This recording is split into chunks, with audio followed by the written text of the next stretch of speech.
Hello, everyone, and welcome to our workshop on internationalization. My name is Svetoslav Todorov, and I'm a professor at University of Sao Paulo, Faculty of Pharmaceutical Sciences. It's a great pleasure to organizing this workshop because this is the way to show who is our partners, how is working, what is the way we work with our partners.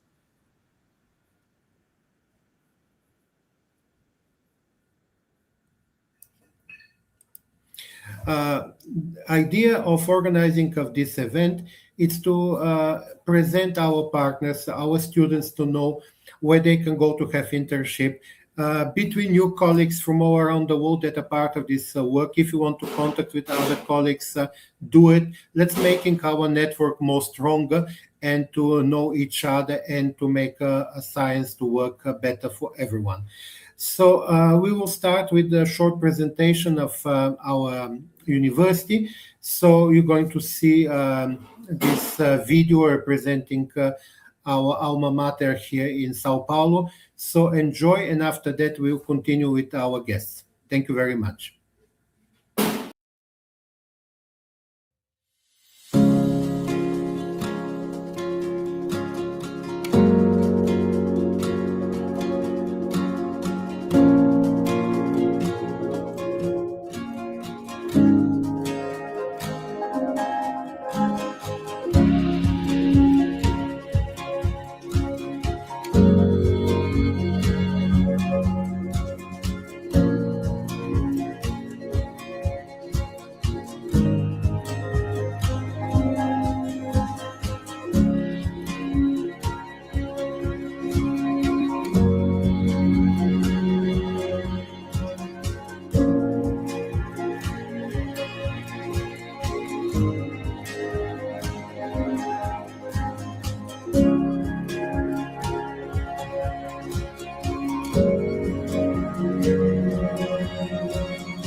Well, after the introduction of our university, we actually having a pleasure to present first presenter.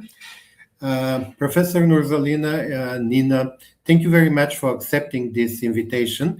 And it was really a great pleasure to having University Science Malaysia as our partner. Personally, I've been in university really impressed by the organization, by the science, by everything that you're doing there. And we will really pleasure if our students will show them more interest and join to spend some time with you. So now you're going to have your time to present, and I already know that you are presented very excited presentation, giving really details about the program's life and everything. And it's excellent to know this quite far away country, but country with such a good, interesting history. Thank you very much to be with us. Thank you very much, Prof. Todorov. I think I'll share my entire screen now. Hopefully you can see. Yes. Okay. Okay. So first of all, I would like to thank Prof. Todorov and University of Sao Paulo for giving me the opportunity to talk a little bit about our little university here in Southeast Asia. My name is Nuzalina. I'm the Dean of the School of Pharmaceutical Sciences, University Science Malaysia. Yeah, we've had the pleasure of hosting Prof. Todorov in University Science Malaysia, or we call as USM is the acronym. And we hope to see more of you over in university. So good morning to all of you, or good evening to those who are sharing the same time zone as me. So this is the island of Penang, or in Malay it's Pulau Pinang. Uh, so the university is situated here. So you can see this is the bridge that links us to the mainland. We have two main bridges. This is the old bridge, the first bridge, and there's a second one that's a little bit further. So if you cross over from the mainland, you will see our university pretty soon after you come down from the bridge. So this is our university's vision, transforming higher education for a sustainable tomorrow. Uh, our university gives a lot of emphasis on sustainability. And in fact, this vision was proposed in 2008, which is well before the United Nations member states adopted the Sustainable Development Goals, the SDGs, which was in 2015. So for us, being a public university, it is very important for us to make sure that all our citizens um, are able to utilize the education that they get in order to get the careers that they deserve, and therefore they can help their families and in the end give positive impact to the society. So a little history about USM. We're not a very old university. We are the second university in Malaysia. It was established in 1969. And in 2005, USM was chosen as the regional center of enterprise on education for sustainable development. In 2006, the government of Malaysia designated USM as one of the 6 research universities.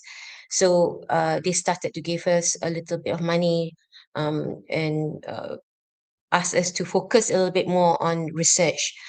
Previously, of course, it was mostly giving degree programs to our students because we needed to build up the talent for the country. But as the country matured, we decided to put more emphasis on research. And in 2008, the government gave us the status of APEX, or Accelerated Program for Excellence, again, focusing on research and also talent development. And our number of alumni, the students that we have graduated as of January 2026, is 220,000. So as the university that puts sustainability and impact as at its forefront, we are very happy to be given the ranking by Times Higher Education Impact Rankings in 2025 as being 14th in the world and first in Malaysia. And for three SDGs, which is SDG 1, no poverty, SDG 16, which is peace, justice, and strong institutions, and SDG 17, partnerships for the goals, we are ranked number 1 in the world. For QS World University Rankings, currently we are, as the university, we are 134th in the world. The university has 26 schools. So the schools offer undergraduate degrees as well as postgraduate degrees. We also have 4 higher institution centers of excellence. These are designated research centers being given a special status by the Higher Education Ministry. So they focus on research, but they also offer many postgraduate degrees. In addition to that, we have 13 centers of excellence, and again, focusing on research, 33 strategic and service centers, 9 students' hostels, and 6 offshore campuses. So we operate from 13 locations, although we have 3 campuses. So how does this come about? I'm not sure whether you're very familiar with the geography of Malaysia, but Malaysia is comprised of 2 major parts. In the west, we have the Peninsular Malaysia. So this is Peninsular Malaysia. In the north, we have Thailand. In the south, this little island here is Singapore. And south of Singapore is Indonesia. So Peninsular Malaysia is in the west. And in the East Malaysia, separated by the South China Sea, we have the Borneo Island. So the north of Borneo is Malaysia, and south of Borneo is Indonesia. So USM is situated on the peninsula of Malaysia, but our campuses are spread in 2 different states. So this state is the state of Penang or Pulau Pinang, and the main campus is on this tiny island here. But little bit on the mainland also belongs to Penang. So we have 2 campuses at the mainland, which is the engineering campus, and the Advanced Medical and Dental Institute, which is specializing on cancer. All of these in Penang. In another state in the East Coast called Kelantan, we have the health campus. So the health campus has the medical, dentistry, and health sciences schools. I've always joked with my colleagues that somehow pharmacy got left behind in the main campus in Penang. So the pharmacy school is in the main campus. In addition to that, we also have partner institutions that offer our programs in the form of offshore programs. So these are the 6 partner institutions that offer our degrees at their institutions. So presently, we have around 9,448 staff spread throughout the different campuses. And presently, we have around 33,600 students, of which a significant number is made up of international students.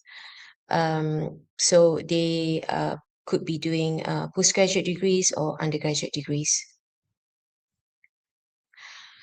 In addition to that, we have academic partnership and collaborations with many institutions around the world. For example, France, United Kingdom, Germany, Turkey, Uzbek, Iraq, Japan, and so on.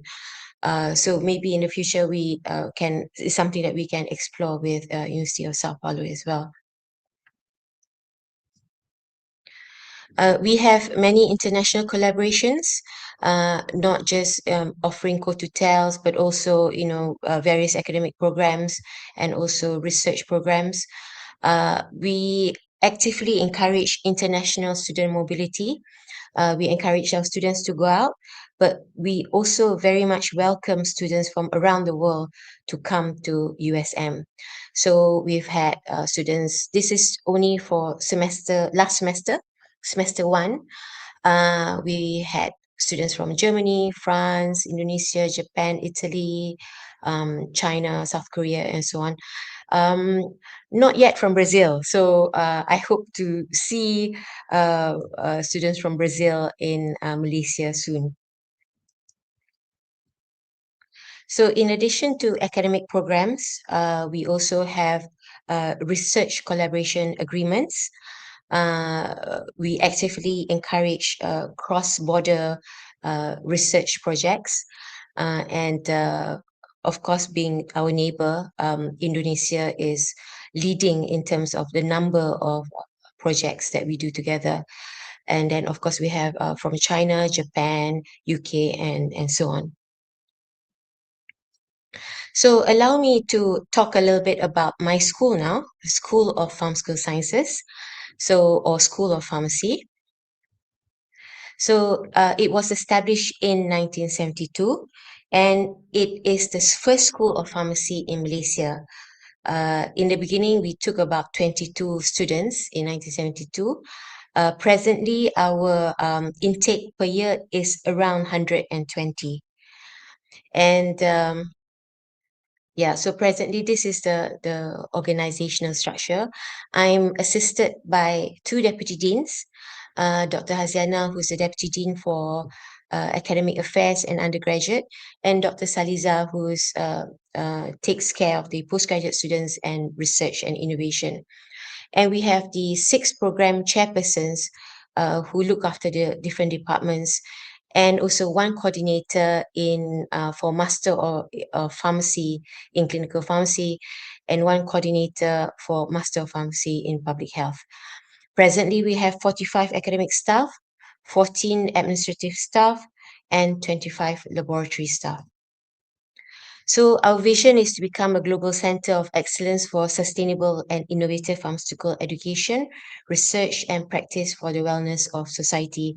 Again, mirroring the vision of the university in terms of sustainability and impact to society. So in our school, we don't call our departments as departments, but rather as disciplines. So the disciplines are divided according to the disciplines of knowledge. So we have discipline of pharmacology, discipline of physiology, discipline of pharmaceutical technology or pharmaceutics, of which I am part of, discipline of social and administrative pharmacy, discipline of clinical pharmacy, and discipline of pharmaceutical chemistry. In other universities in Malaysia, these two disciplines, discipline of social and administrative pharmacy and discipline of clinical pharmacy, are frequently combined to become discipline of pharmacy practice. But in USM, we feel that the discipline of social and administrative pharmacy needs to be given more prominence. So this is why we have it as a separate discipline. But of course, the staff from both disciplines work very closely together. So we have only one undergraduate degree, which is Bachelor of Pharmacy, which trains our students to become a practicing pharmacist. But we have several postgraduate degree, Master of Pharmacy in Clinical Pharmacy, which is through the coursework mode, Master of Pharmacy in Public Health, which is mixed mode, and Master of Science and PhD, both through research modes.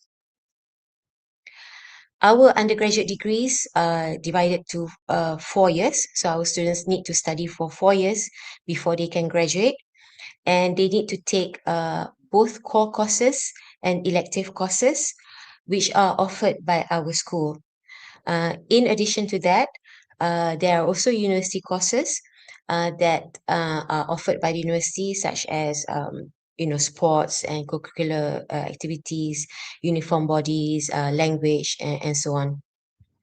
So students from our international partners are welcome to take the odd core course or elective courses. So if you feel that you want to come for one semester and take a few courses, you are welcome to do so.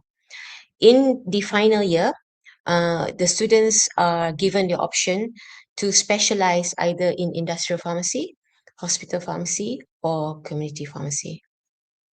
So perhaps this is quite a busy slide. I think this is really in the interest of pharmacy students that might be listening and who may want to see whether there's any similarity between the courses that you're taking now presently in your own faculty with the courses that we have in USM. So these are the courses, the core pharmacy courses that all pharmacy students must take. And so the ones in blue are in semester 1, and the ones in pink are in semester 2. So the principle how we built up this curriculum is using what we call the scaffolding technique. So in year 1, we start off with very basic courses, basic knowledge that the students need to know, and we build on that. So up to the 4th year, hopefully they are more independent and they can learn on their own better. So we start off things like, for example, to give you an example, like we have microbiology and antimicrobial therapy 1 in semester 1, year 1. So here we will learn about the microorganisms at a very basic level, and then we step up in the in the second year, where we learn about microbiology and antimicrobial therapy 2, where we learn more about the chemistry of the drugs that are used to treat infections caused by the microorganisms, and how to treat the patients who are suffering from infections. So this is how we build our curriculum. In addition to the core courses, we have the elective pharmacy courses, and the students are free to take according to their interests. So whatever they feel that they want extra knowledge on, they can take extra course in this list. So, for example, veterinary pharmacy, advanced pharmaceutical analysis, and then, of course, we have many Muslims in Malaysia. We also have something called halal pharmaceuticals to see whether certain drugs or medicines can be made to comply with the halal requirements in Islam. And then in the ones in the yellow and green, these are the stream elective courses. So for example, if you choose to pursue the industrial pharmacy stream, you would be taking advanced pharmaceutical analysis and industrial pharmacy. If you choose to do community and hospital stream, you would do applied therapeutics and pharmacotherapy in special population. I think in Brazil, if I'm not mistaken, you follow the PharmD program, if I'm not mistaken. In Malaysia, we still have the BPharm program, so that's 4 years. Upon graduation, after this 4 years, our students need to do 1 year training in a hospital or community pharmacy or industrial pharmacy. After that year training is over, they will get their license to practice. And then once they get the license, they will go on to work in hospital pharmacy or community or wherever. And many of them then choose to come back to do a master's called the Master of Pharmacy in Clinical Pharmacy, whereby it's a 1 year intensive course, intensive program with more rotations in the hospitals. So this is like a deeper knowledge in clinical pharmacy. So I guess, a combination of B Farm and M Farm would be equivalent to your Farm D. Uh, we put a lot of emphasis on research in the school. So our lecturers do a breadth of research, anything from very basic research, in silico kind of research, to physiology, pharmacology research, to clinical trials, clinical studies, to pharmacoeconomic studies, looking at cost effectiveness of drugs, um, also formulation, drug delivery, because we know we have a lot of focus on sustainability. So sometimes we work with waste products to turn them into a more value added product. So, for example, using palm fruit waste or kapok waste to turn that into something more valuable. Okay. So with this emphasis on research, we're very happy to let you know that for 2026, the QS has ranked our school, or rather the pharmacy and pharmacology in USM, as number 48 globally, and we are number one in Malaysia. So, like I said, we very much encourage students' mobility programs. I like this photo because was only taken last week. So these three students are from Indonesia. They came to take some of our courses. And this girl in white is actually from Saudi. She is studying in Indonesia, but she's a Saudi student, and she came to Malaysia to take some courses. And the lecturer who is actually teaching them at that time is a visiting researcher from Italy who's doing some research collaboration with us. So these are just some of the photos of our students going to Indonesia to do some community engagement programs with the students from Defense University of Indonesia. So in Indonesia, they have a university where it's a military university, but with a pharmacy faculty. So this is why they are in uniform. So our students had a very eye-opening mobility program with the cadets over there. So these are our students in Seoul, Korea. They went to Seoul National University in pharmacy, again, doing visits to the pharmaceutical companies, to the pharmacy faculty, interacting with their students. I think they find it very enriching. This was last year, yes, to Guangzhou in China. I think this one is when they were in Jinan University in Guangzhou. So our students are very active. They participate in sports. You see here badminton. Malaysians love football. Unfortunately, we are nowhere near as good as Brazil, of course. But one thing that we are quite good at and one thing that we do like is badminton. So you see one of students, is competing in badminton. Um, and yeah, we have many things ongoing with our students, and we have many collaborations with many partners around the world. So we hope to see Brazil, students from Brazil, staff from Brazil to come to our school. So please follow us on Facebook and Instagram, and also please browse our website for more information about our school.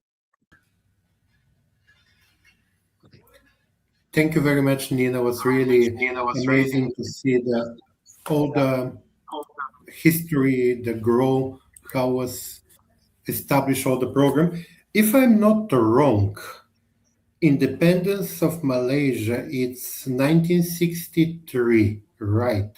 1957. Okay, 63 was when Malaysia was established, great. because when Yeah. we got independence, it was just Malaya, just the peninsular Mm. Malaysia. And then later on, Sabah and Sarawak joined us. So the establishment of Malaysia was in 1963. And then, in fact, very shortly after that, the university was established because you needed to create the good professionals. So, was Yes, that's congratulations right. for the history of your university. Something that I want to actually mention when you talk about, actually, for the students, they can join the very good quality lectures and courses, but as well, another important thing, they can improve their English because official language is English, and this is really important for the foreigner students, especially our students from Brazil. They always struggle to this problem. They need to learn, that they need to improve the English. This is extremely good point. Another point that you mentioned in your presentation, you have several hostels, and there are as well a possibility for internationals to stay in these hostels. So they need to stay in Yes. the town. Well, the cost of Yes. living, sometimes when I need to explain, is more or less similar like a cost of living in Brazil. So it's Yes. Yeah. affordable. Quality of life, it's good, it's safe. I was able to walk in the night. It's a really safety is not an issue there. It's a very safe country. And another important thing, it's a very similar, the programs that you have at the university with the program that we're having here. So this will be really facilitate potential exchange. We're going to have now the calls from our agency here in Brazil for bursaries for next semester, actually for the next year. And I hope some of the students will show the interest for Malaysia as a destination for the internships with these grants. So thank you very much for your time. I hope to see you soon somewhere in the world, in Rio or in Yes. another presentation. It was always pleasure to communicate with the people from your university. Thank you again. And if we have questions, we'll send by email. Thank you very much. Yes. Okay. Thank you very much, Portero. Have a good Thank rest of you. the event. Yeah, thank you. We're starting with the best. Okay, next presenter. It's coming from as well from the Asian continent. It's from India. Um, it's Professor Santosh Tiwari. We are in the process to establish our memorandum of understanding with the university. It's in the last steps of the bureaucratical way. Professor Santosh, welcome to our workshop. I'm very happy to see you here with us. So please, you can present yourself and give the introduction to your academic institution. Thank you.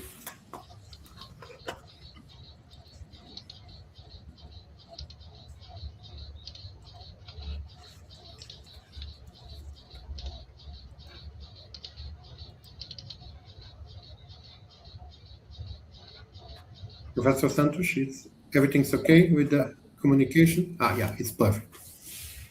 It's, I hope I'm audible. Well, always a problem with uploading all these things, new technologies moving so quick, so we need to adapt to them. Okay, so good evening from India and good morning to all the Brazilians from there. And it's a pleasure to be here. Thank you very much, Professor Todoro, for organizing such type of events. And this is very important in the modern era where there is an exchange program and collaboration between different universities for a better capacity building of not only students but also for the teachers. Our Uh, university established. Santosh, we don't Yes, see your presentation on the screen. It's just a gray square. you can see my first slide, right? No, no. Please, can you check? Can you see the slide I'm sharing No, not yet. or no? Maybe But just stop it and put it again.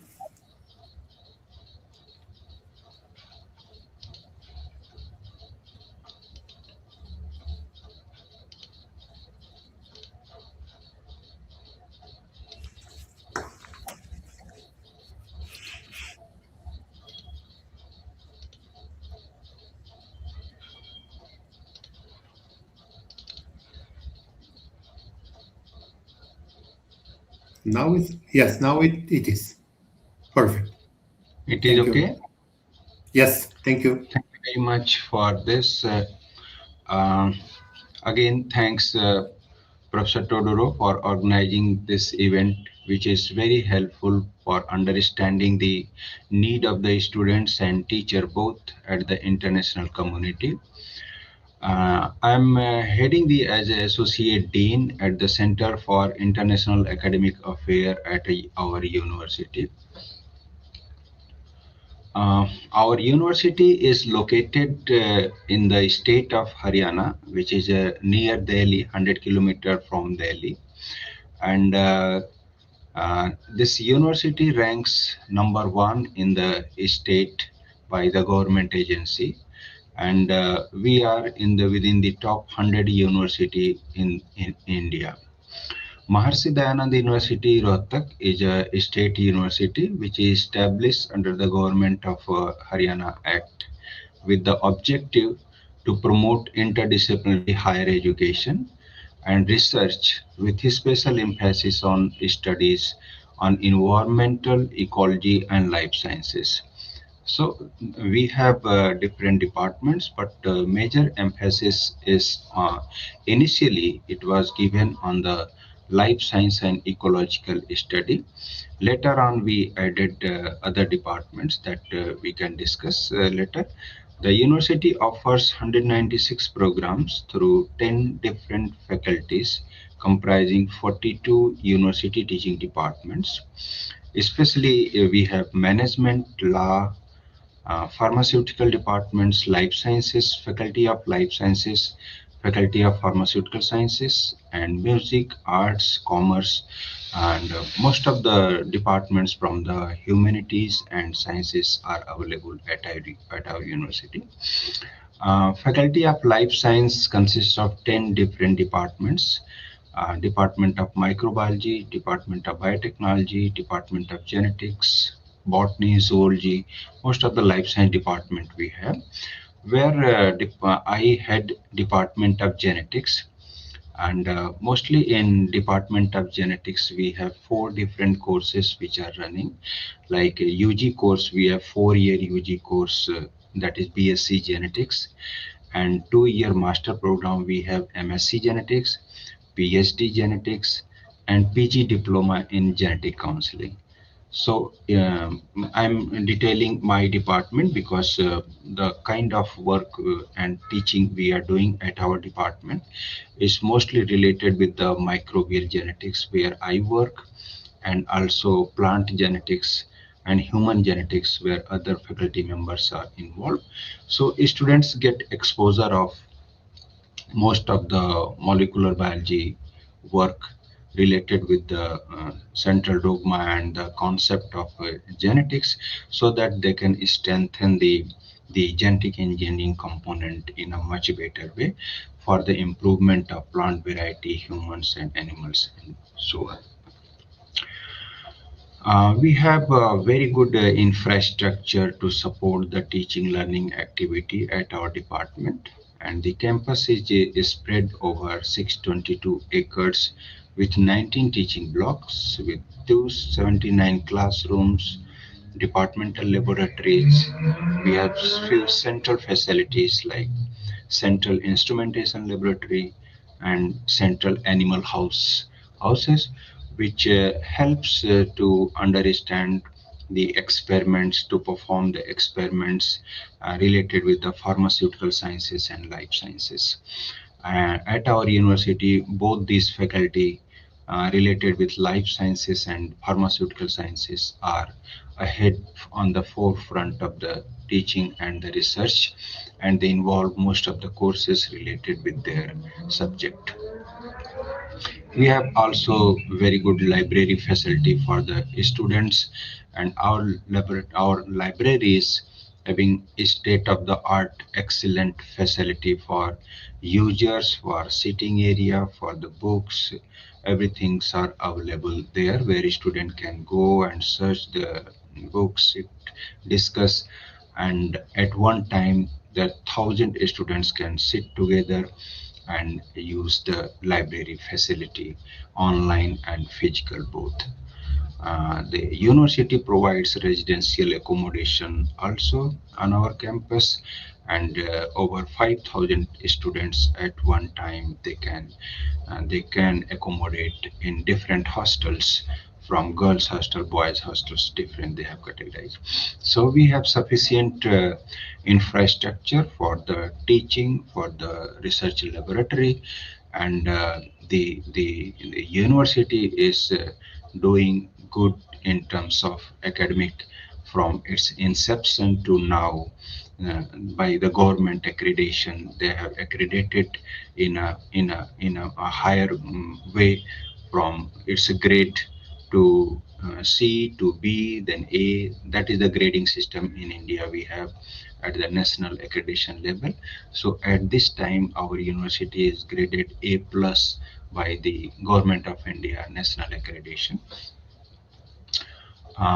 Academic and research facility, if you think of, we have the state-of-the-art academic research facility with the financial support system to promote the research. So we have internal funding to the students, where students get the research fellowship based on the merit come need based, but most of the students who are meritorious, they get the fellowship from the university. And in addition, government of India supports the funding from outside to this university, and I can say in last 5 years around 50 crore grants received from the government and non-government funding agencies. So like industry and the government, both the grant faculty member and the students, they apply and they can receive the grant and work in a specific area of their research. With the view to promote research, university provide different scholarships that I have already mentioned, and these scholarships are mostly available for the PhD level students and also master level students, where they can use this during the stay in the university, and also can use for the publication and research facility availability in their laboratory. And university has well defined, we have a research promotion policy to promote the research culture at our university.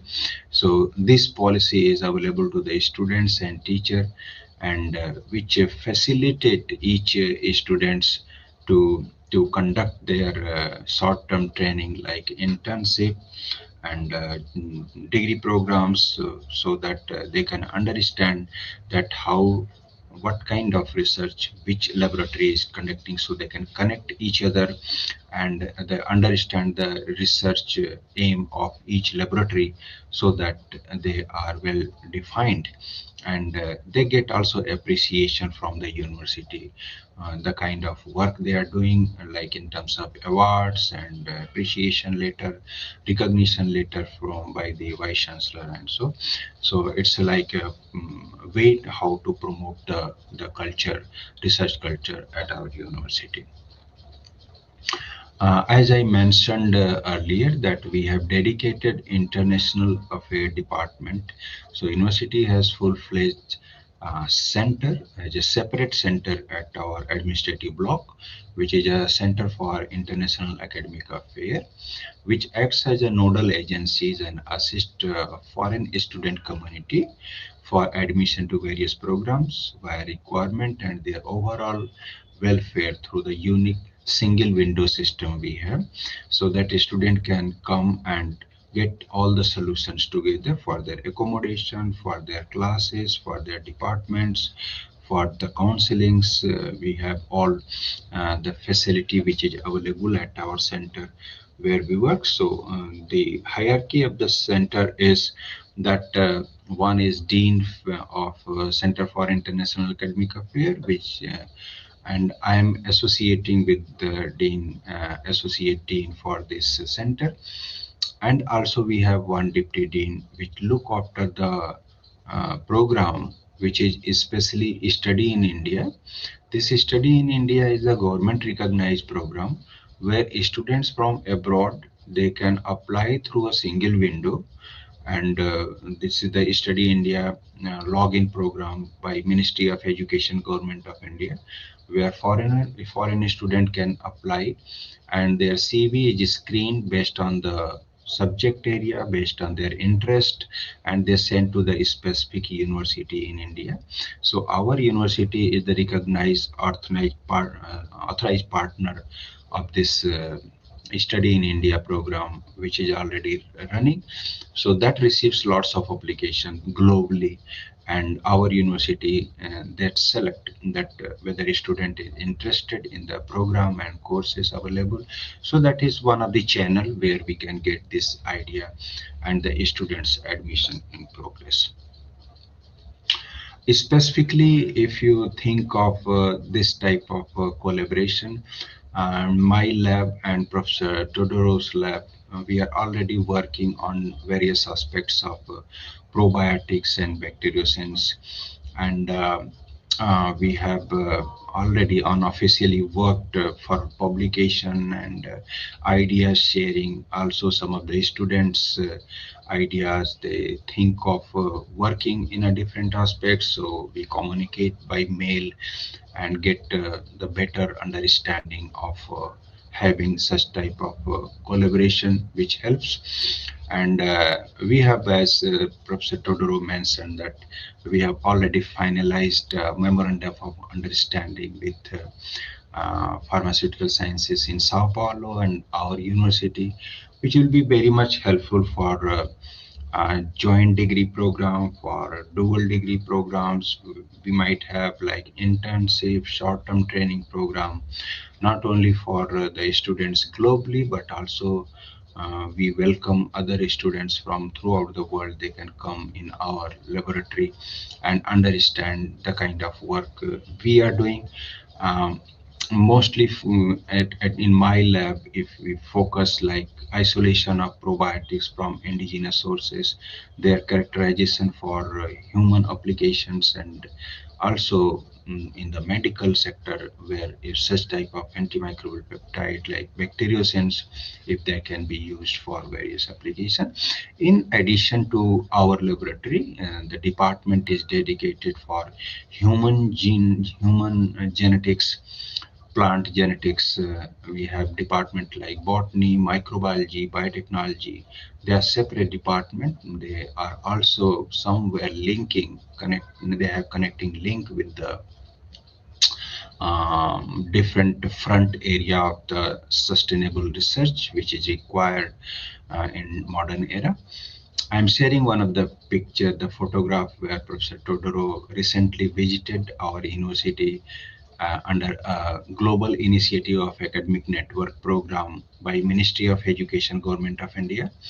And this program is running since last 10 years in our in country, where it invites the experts from global level, and Government of India launched supports their travel, their accommodation, everything in the India, in different universities in India. Experts from different country, they can come, they can train our students, they can deliver the lecture, practical components and all there. So we welcome the Vice Chancellor of the university, was kind enough to welcome Professor Todoro during the 1 week program in the October 25 recently completed. And this is one way where India is open to welcome experts from global stage, and they can, and also our students can go to the others. It's like a mutual understanding for the joint degree program. Government of India is initiating this way, that the 2+2, like 2 years in India and 2 years abroad, and joint degree, dual degree, that can be done. In addition, we have a very important integral component like internship in the UG courses, BSc genetics, like we have, where a student can go for 1 month short-term training program to other institute, learns and come back. So that is the mutual exchange for the BSc program is there. So along with this BRICS, we were already having some joint publication with track record on bacteriocins and probiotics, and there is in especially like Brazil and India, we are on board with the BRICS country, and one of the way where we can collaborate with the BRICS and other, there is some Indo-Brazil, and there are a country like others like Department of Science and Technology in India, in the Ministry of Science and Technology. They have different countries collaboration with the India, Brazil, India, France, India, maybe others country, like some of the important collaboration we had already, Indo-German, Indo-France, Indo-US, of course, we had earlier, we completed. So we have a platform, and that platform actually managed to collaborate the Indian scientists with the outside scientists, and there are some of the ongoing schemes available at websites. There we can search and find such type of platform to collaborate for the better academic and research environment creation at the university level.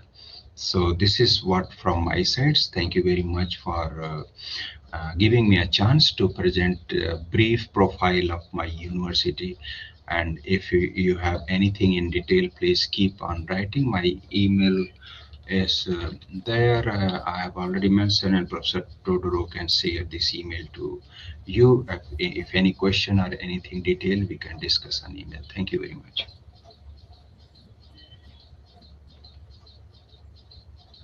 Thank you very much, Santosh, for presentation of your institution. In fact, we already have even questions for you from our audience. Well, you mentioned that you have more than 5,000 students on campus, and I can confirm its campus is beautiful, it's huge, a lot of students there. The question is these students, foreigner students, and they can be accommodated in the campus as well, or they need to stay outside of the campus? Oh, we have a very separate hostel for the only for the international students. So the hostel for international student is very separate. It's a called transit hostel. So it's a well-equipped facility for those who are coming from abroad. Our Indian students or the university students, they have separate hostels. So that is not the issue. We are most having good infrastructure for accommodation at our place. And as always, everyone asking about safety. I was there in last October, and I can confirm it's a beautiful campus, very well organized with a lot of facilities for the students, completely safe, no problem at all. You can walk in the middle of the night, a beautiful walking area for the exercising for the people with the light music, festivals. People of India was very curious for everything. They wanted to asking questions. Students was very curious for the work, for the possibilities for exchange, all this. So we need to explore these options, and I hope we're going to have. Well, I hope in the next month or two we're going to have our memorandum of understanding active, and we can actually look for the next year to maybe to send some of our students there. Again, good point, English-speaking country, so good point for our students to train their English, to communicate with the culture. So I think it's a good opportunities. Do you have any something else to add in, or we can proceed It further? is done from my side. Yeah. The rest, if any question, I can answer on the email. If we will keep in Well, touch. I think since we're putting this video after it in our website, maybe some of our students will asking some questions. I will try to answer to them. If not, I will look for you for help. But again, several programs that are similar to our, several opportunity for the academical research exchange, for the practical work exchange. So I think we need to explore this. And as you mentioned, the BRICS program, um, hot topic in the moment. Let's try to have some support from the BRICS. And if it's working perfectly, we can even more and more. We're already working together, but why not to extend to other laboratories and to faculty, Right. even university level, and to have the fruits of this communication. Thank you very much. It was nice to see you. Hope to see you soon somewhere around the world. And we're going to the next presenter in our Thank you very program. much for the invitation Thank you. and good luck for the seminar. Thank you. Next presenters, we're going to make small change. We're going to have Professor Alexander Suvorov from University of, or actually Institute of Experimental Medicine in St. Petersburg, Russia. Professor Suvorov, please put your microphone on. Welcome to be with us today. I'm curious, where in the world you are? You say that you will be in China. Are you in Russia, China? Where are you? Your microphone is off.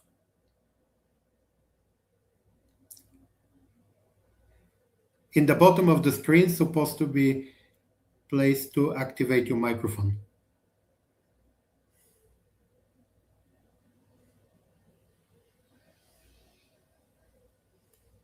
Still off.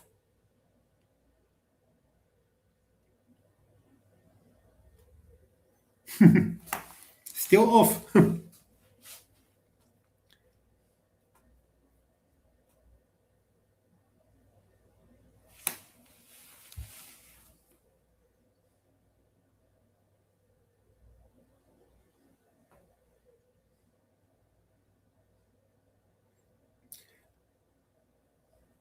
Maybe just look down on your screen. On the left side down to the screen, there is a microphone camera. So the microphone, you need to click there to liberate it.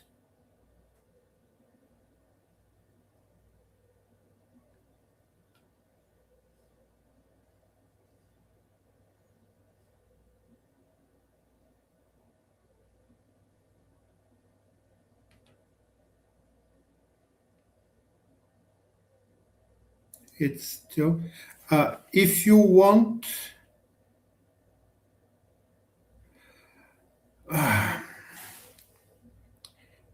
maybe, пожалуйста, твой интернет, который ты используешь, он позволяет использование микрофона?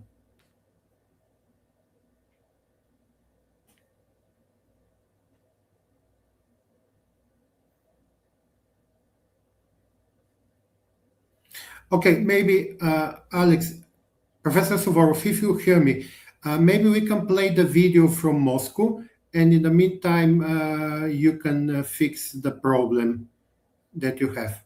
It's okay?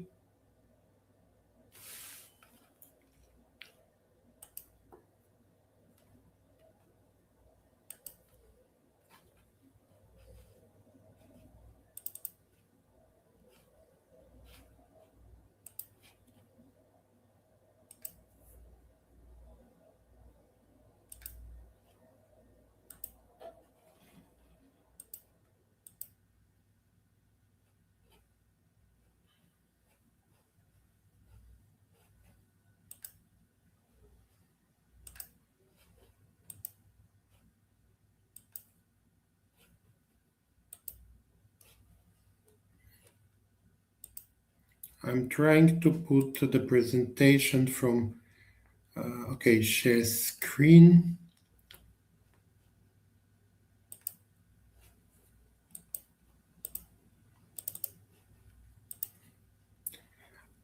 Okay, I hope it's working. Just a second.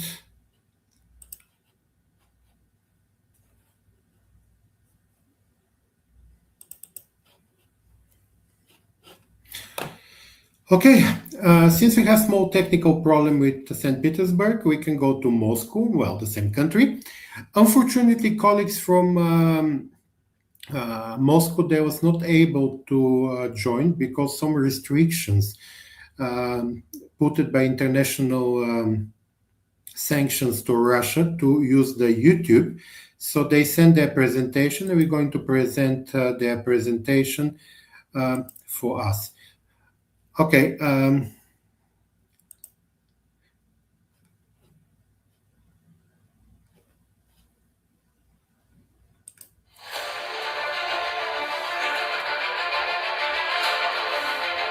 Professor, não estamos vendo, viu? Estamos vendo só. The Institute of Biomedical Problems of the Russian Academy of Sciences is one of the most reputable space research centers which focuses on the problems of humans.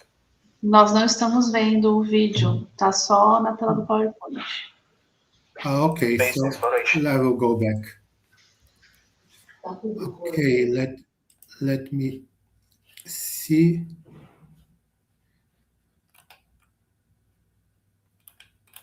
It's always a problem, the new technologies, you know. One moment. Tem que ver se o senhor está colocando a tela cheia ou só a janela do PowerPoint. Tá, compartilhar aqui. Só um minutinho. Can you stop sharing my face? Okay, let me try again. Okay. Screen share.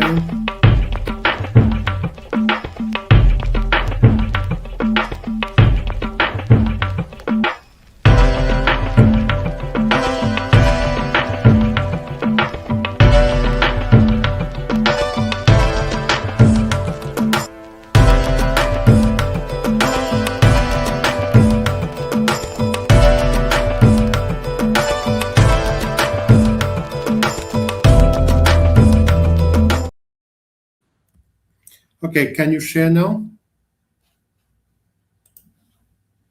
Ana? Já está no vídeo, professor. Ok, eu vou começar de novo. Tá bem, eu aviso. Dá para ver a minha tela, né? Escrito em humano. Sim. Ok, eu vou começar.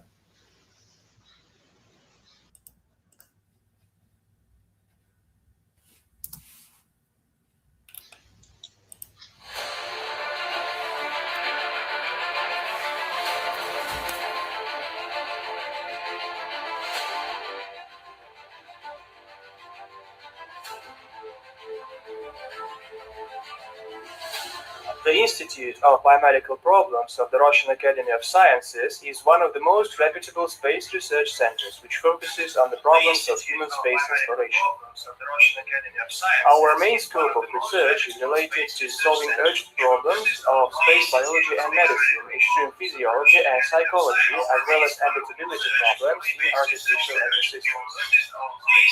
In Russia and abroad, the Institute is known by its historical abbreviation, the IBM.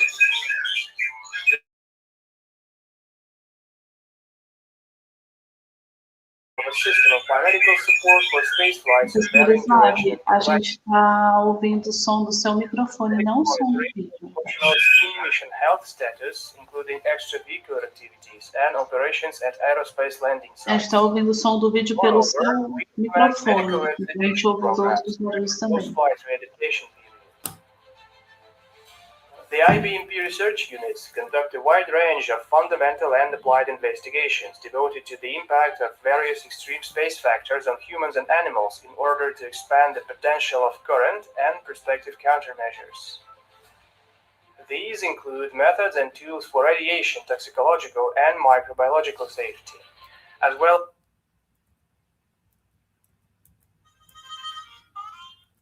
as ensuring health and performance of humans in extreme conditions. Another important area of research includes investigations on managing human functional status under changing habitat conditions.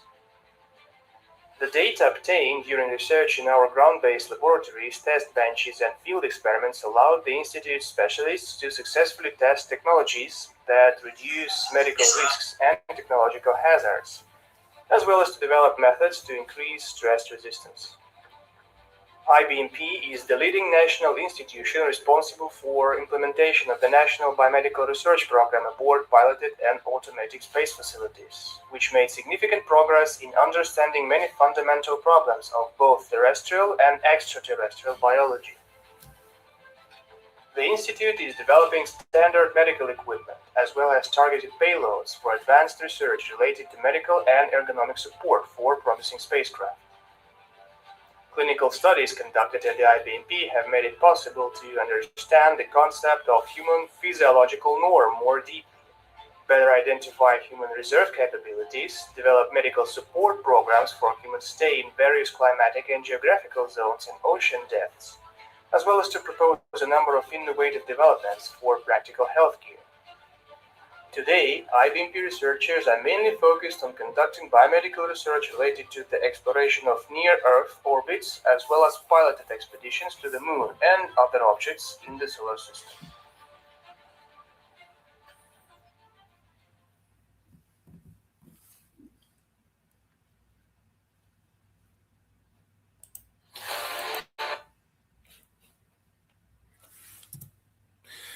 Okay, I hope it's working now, my microphone. Sorry for technical problems. This is, in fact, is very pity that colleagues from the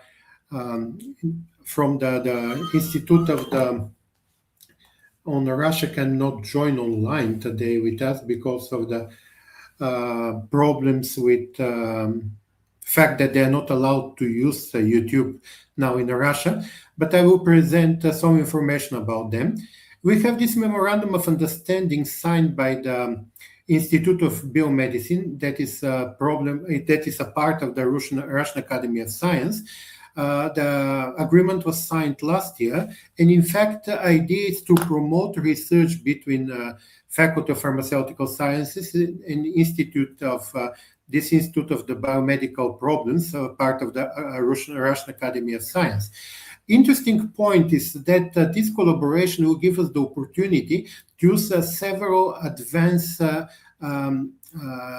stations that they have in the institute. I was able to visit the institute in the end of last year, and it's amazing the facilities that they're having. They have this kind of unique scientific facilities where they can simulate the long space flight. I mean, in this picture, you can see the volunteers that lie in the spatial bed full of immersion oil that is performing and giving the impression for your body that you're in the condition of space shuttle. Important that in this way we can see how the human body reacting to this long flight when we don't have gravity, that everything is such a different way. Interesting point is they having options, and of course they having this ethical committee permission to perform these experiments, because end of the day we want to know how the astronauts, how the people put in the isolation condition, they will feel themselves, what is the important, how we can control. Even this short arm centrifuge, remember from the movies of the training of the astronaut, cosmonauts, do you see how they put them in this kind of centrifuge to see when they're in this kind of long high G pressure, that when they will have it, how they will react. And this is actually unique equipment in the world that, in fact, is we actually going to have access to use it. Another interesting facilities that they have in the institution is this simulation of the what you see in the screen. In fact, is the simulation of the space facilities, but here in the Earth. they stimulate the condition. You can put volunteers inside. You can test how the different probiotic, how the different medicaments in fact act with these people. You can stimulate that they actually in the space flight, but they're on the Earth and everything is controlled and giving a real impression what's going. Interesting point is that not only the specific condition of the flight, space flight, but as well isolation. Remember, you have the very small amount of space that you put to several people, the crew of the space flight, but on the Earth you can actually monitor and see how it's reacting, not only the physically, but psychologically as well. All these facilities that they're having for the evaluation of the problem, of the possible interaction between the crew and as well how the human microbiota will perform. Interestingly, this center is one of the water recognized place that they study space biology, space medicine. They're having different students participating in their programs there, graduate, postgraduate, young professionals. They do the training of the professional personnel regarding the spice biology and medicine, and as well participating in different programs and contributing on evaluation of providing more information. This center is very well recognized in the world. Several publications, media, press release could be mentioned that they have it not only in Russia, of course, not only in Russia, all around the world, because it's a unique center that you can actually perform a lot of experiments.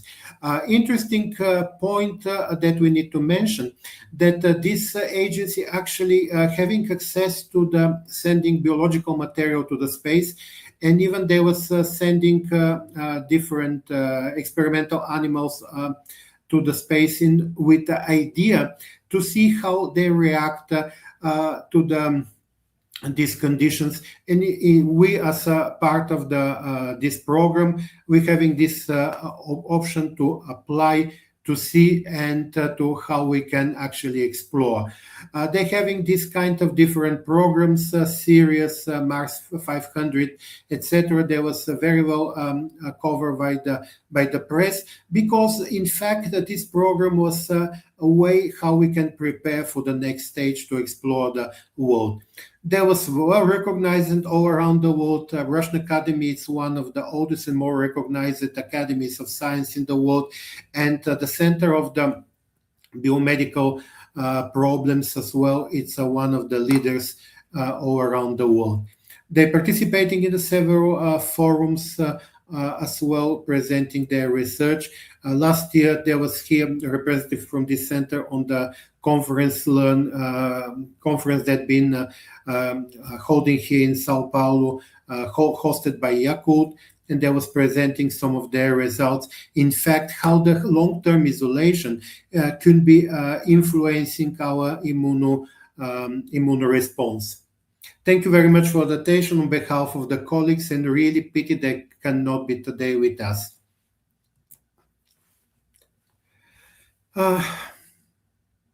Sorry for the technical problems that we had in the beginning, but well, still need to learn how to use this system. Anna, please, if you can have Professor Suvorov now, will be great. And I hope the problem with the microphone is already fixed. But still, we don't hear you. Your microphone is still off.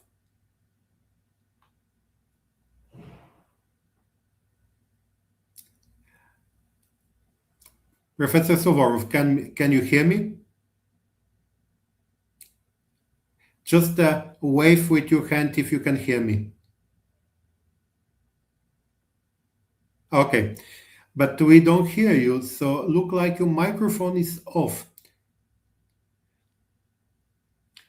Maybe just ask some of your colleagues and enter by the different computer, maybe.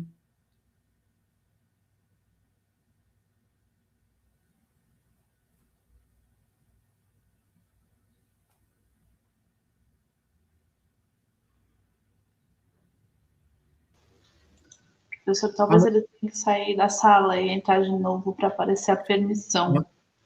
Ana Clara, maybe you can play the video of our faculty on the YouTube, and here I will try to communicate with him and see Tá bom, what we can do. pode deixar.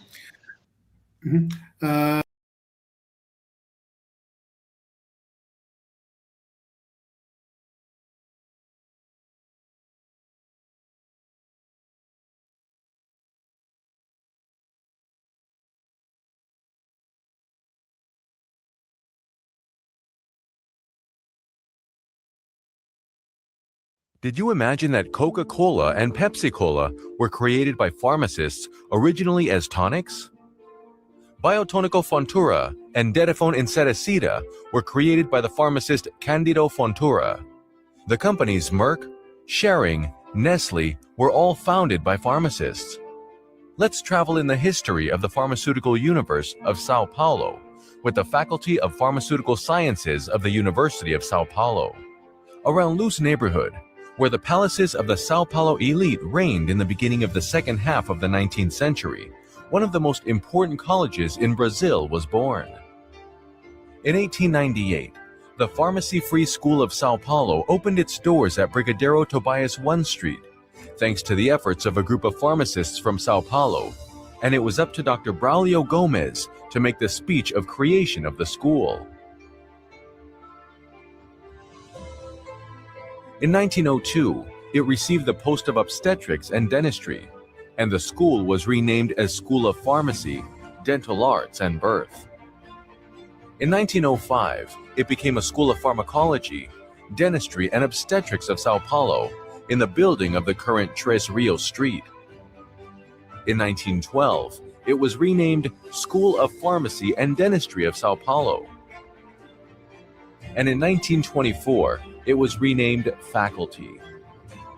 In 1934, the Faculty of Pharmacy and Dentistry was integrated to the University of Sao Paulo, being one of the 7 founding units of USP.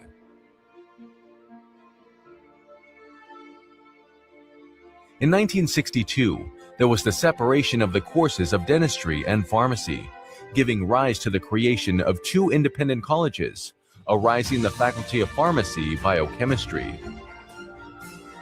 In 1965, the college began its transfer to the campus of the University City in the neighborhood of Butantan. In 1970, with the new statute of USP, the faculty became known as the Faculty of Pharmaceutical Sciences, and the departments that currently make up the faculty were created. Department of Food and Experimental Nutrition, Department of Pharmacy, Department of Clinical and Toxicological, Department of Biochemical Pharmaceutical Technology. With a built area of 24,194 square meters, the Faculty of Pharmaceutical Sciences has 7 buildings located on Professor Linio Prestes Avenue. In addition to the facilities at the Rectory's Living Center, where the University Pharmacy is located, which receives undergraduate, postgraduate, and pharmaceutical residency students, serving the community in pharmacy offices. It shares the semi-industrial building, and it has also the library with more than 300,000 titles. The Library of the Set of Chemistry is a reference in Brazil in the area of pharmacy and chemistry. The faculty has a biotherm or research center in biological models of the Faculty of Pharmaceutical Sciences and the Institute of Chemistry of the University of Sao Paulo, which has as competence the feasibility of projects with the support of a team specialized in the science of laboratory animals with maximum control, safety, and ethical principles. With the mission of offering assistance, teaching, and research within USP, the University Hospital was created in 1981. The faculty participated in this foundation, being until now responsible for the division of pharmacy and clinical laboratory. The undergraduate course, one of the best in Brazil and Latin America, is offered in 2 periods, full and night, with 75.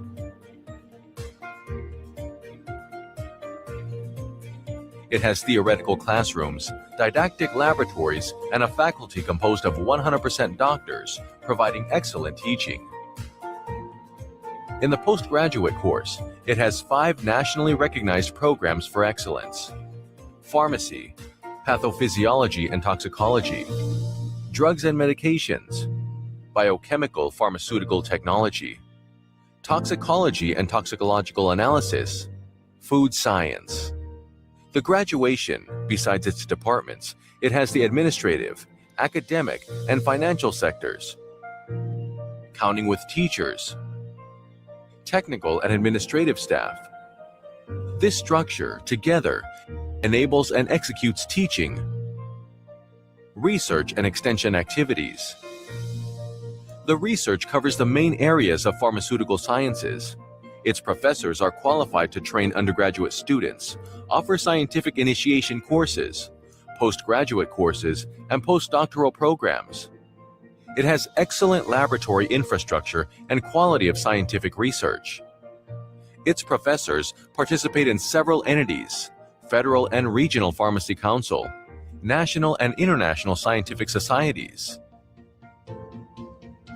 Created the first school pharmacy, the first clinical laboratory school, the first toxicology laboratory, implementing the anti-doping control in sports, providing services to the Paulista Soccer Federation, FPF, between 1974 and 2013, and in the control of drug use in the workplace since 1992. Created the first research center focused on food and nutrition in Brazil. It owns the most profitable patent of USP and the 3rd unit in number of patents. It is also worth mentioning the Academic Center of Pharmacy and Biochemistry that carries out activities of a scientific, cultural, social, student integration, as well as discussions and meetings addressing issues of policies of the student body, social and professional. Humanizing, helping, and caring is one of the purposes of the college together with its students. Since 1964, the scientific journey has the mission of providing volunteer services to the needy communities, as well as fostering students' scientific, humanitarian, and social learning. It also promotes cultural activities such as the Arts Week, the Professions Fair, presentations by the USP Symphonic Orchestra and the choir. Why study at FCF? Graduation course, which is among the 50 best in the world. International reference postgraduate program. Internships in Brazil and abroad. Library. Modern laboratories and classrooms. Student accommodation. Medical assistance at the University Hospital.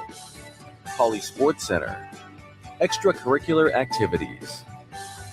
Faculty of Pharmaceutical Sciences of the University of Sao Paulo, a free public institution with tradition and innovation in teaching, research, and extension.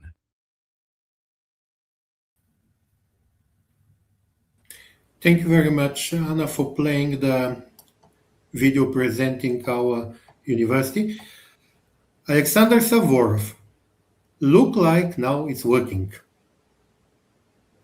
Please, can you hear me?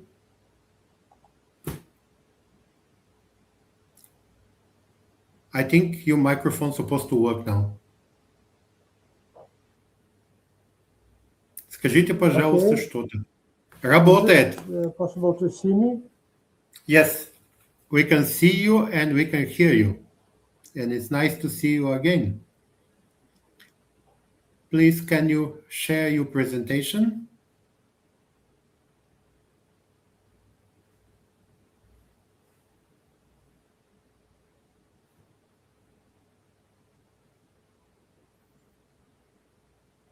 Microphone is working to my understanding because I see some green dots. Mike, it's work now.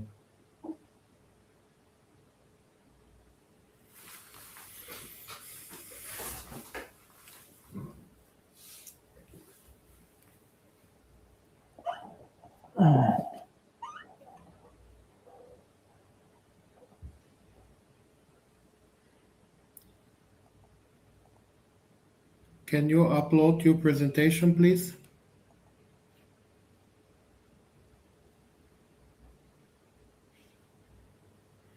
Or do you want me to upload from here and...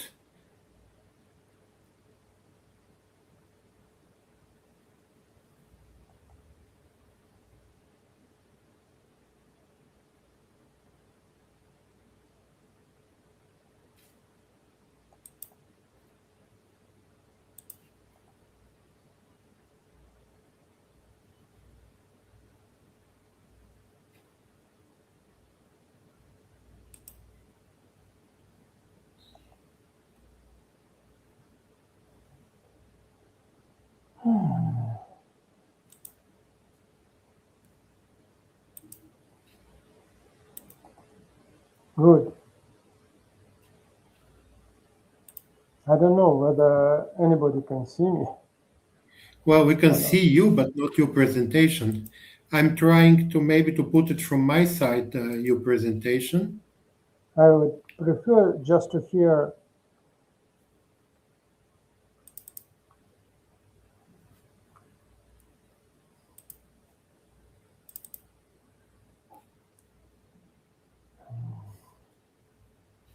Log out. Okay. We have another problem. Your presentation is more bigger than 50 megabyte, and we're not allowed to have her.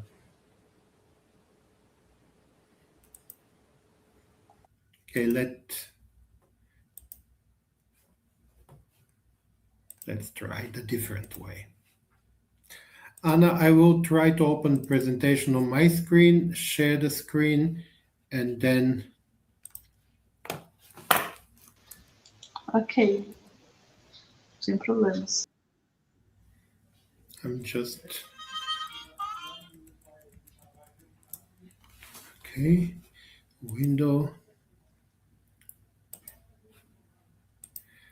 Okay, can you see the presentation on the streaming system?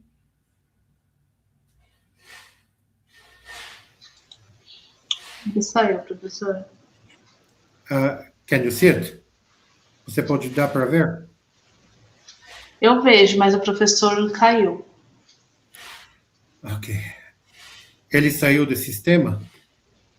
Isso. Okay, then Sophia, please can you put it? Sophia, she's already on the system. She can. Sophia, nice to see you with Nice us. to see you too. We Good managed afternoon. to have the Professor Soforov on the microphone, but we lost him because we lost his presentation. So maybe you can start with presenting Rostov-on-Don, and then we're going Okay. back to him after that. So Okay, I will. nice to see you with us. Rostov-on-Don is one of our partners as well. Already more than 2-3 years will be since we having more intensive collaborations. And memorandum of some understanding was signed recently. And now we already received students from Rostov here, Tatiana Lipilkina, and we hope to have more. And actually, some of our students already showing interest to go to south of Russia. So now it's you to make it more attractive for them to go there. Okay, I will try to do it. So today I will, good morning or good afternoon or good evening to everyone. On behalf of Don State Technical University, I would like to express our gratitude to Professor Todorov and, of course, for the administration of the University of Sao Paulo for the opportunity to take part in this international workshop. My name is Sofia, and today I will tell you briefly about Don State Technical University. So, Don State Technical University is located in the city called Rostov-on-Don, which is a Russian southern business and industrial center. There are more than 90,000 enterprises and companies, and the population of the city counts about over 1 million of citizens.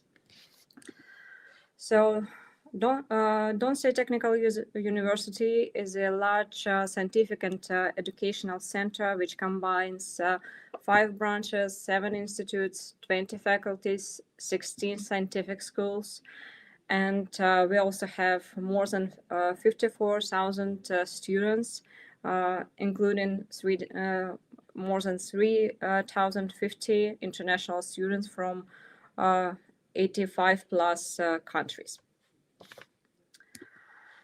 So we are holding in quite good positions in various world university rankings. You can see it on the slide. So here you can see our main campus, our research facilities, new student residences. And this slide is devoted to our new infrastructure, which is currently under construction. Here you can see our new residence houses, laboratories, sport arenas, canteens, and exhibition halls. And now about our board of trustees. So here I want to tell you about people who help our university to develop rapidly. About 28 prominent members of administrative and business communities support us and give our team valuable recommendations. So, and now about our structure. DSTU comprises 7 institutes, 20 faculties, and 134 departments, training highly skilled specialists in various fields, starting from agriculture, biomedicine, and ended with economics, business, and linguistics. What makes us different from other universities is that students' academic life is closely linked with industry. There are 18 industry university departments which study programs are developed jointly with the representatives of various industries. This approach helps us to create cutting-edge study programs and train specialists in accordance with modern requirements of the industry. You can see the main directions on the slide.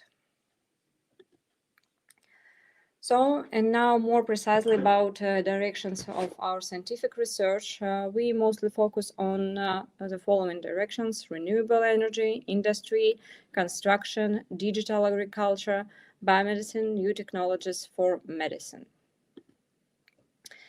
And now I will tell you about 2 of them in more details. First of all, I want to tell about the agribusiness faculty team, which is currently conducting several research in the following directions. You can see them on the slide. Most of team's research projects are devoted to the development of novel probiotic, symbiotic, and prebiotic preparations for agriculture purposes, for instance, for aquaculture, poultry, pig farming, and so on. And of course, production of experimental feeds with probiotic additives that can influence survival rate of fish, its growth rate, and so on. And here I want to add that in 2026, the team of the agribusiness faculty, jointly with Professor Todorov, published their paper in the Molecular Science Journal. And now I want to tell you about the Institute of Living Systems, which is aimed at training specialists in biology, veterinary medicine, chemistry, medicine, and related sciences. Institute's research activities are devoted to the investigation of living systems at all levels, starting from molecular and cellular processes to complex ecosystems. More detailed information about the main research directions of the Institute you can see on the slide. Here I want to add that the agribusiness faculty and the Institute of Living Systems are actively working on their research projects with Professor Todorov from the School of Pharmaceutical Sciences of the University of Sao Paulo. And on behalf of all our team, I would like to thank Professor Todorov for his valuable recommendations, guidance, and of course, his support. And now we will move to our key partnership projects. These two scientific communities engage in various international, educational, and research projects. Here you can see our main international partners from different countries.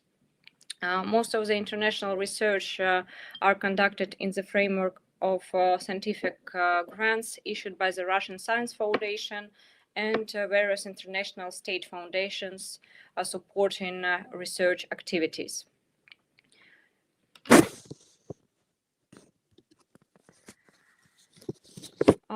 There are also 13 dissertation boards headed by the leading scientists and heads of scientific schools. You can see the directions of our dissertation boards on the slide.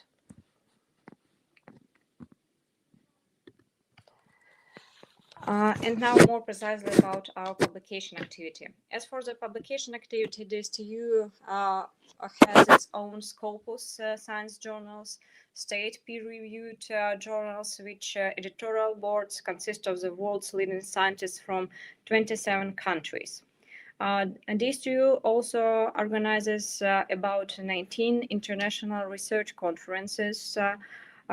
So we would like to invite you to publish your science articles in our journals and participate in our international conferences too. And here I also want to mention that DSTU professor, Professor Beskapilny, Vice Rector for Academic and International Affairs, is in the top 2% of the world's most cited university, scientists, according to the Stanford University.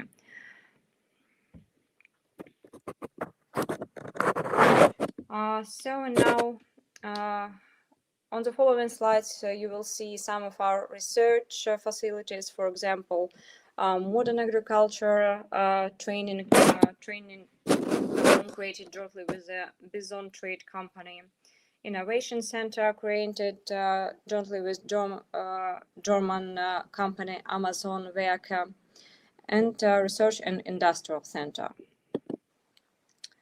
Here you can see our machine building laboratory of the Rosenmarsch combined plant. The Rosenmarsch combined plant is one of the leading producers of combine harvesters and tractors, not only in Russia, but also abroad. Modern viniculture laboratory. And of course, special attention is paid to the support of young scientists. There are about 3 laboratories giving our aspiring researchers opportunity to work on industrial use cases.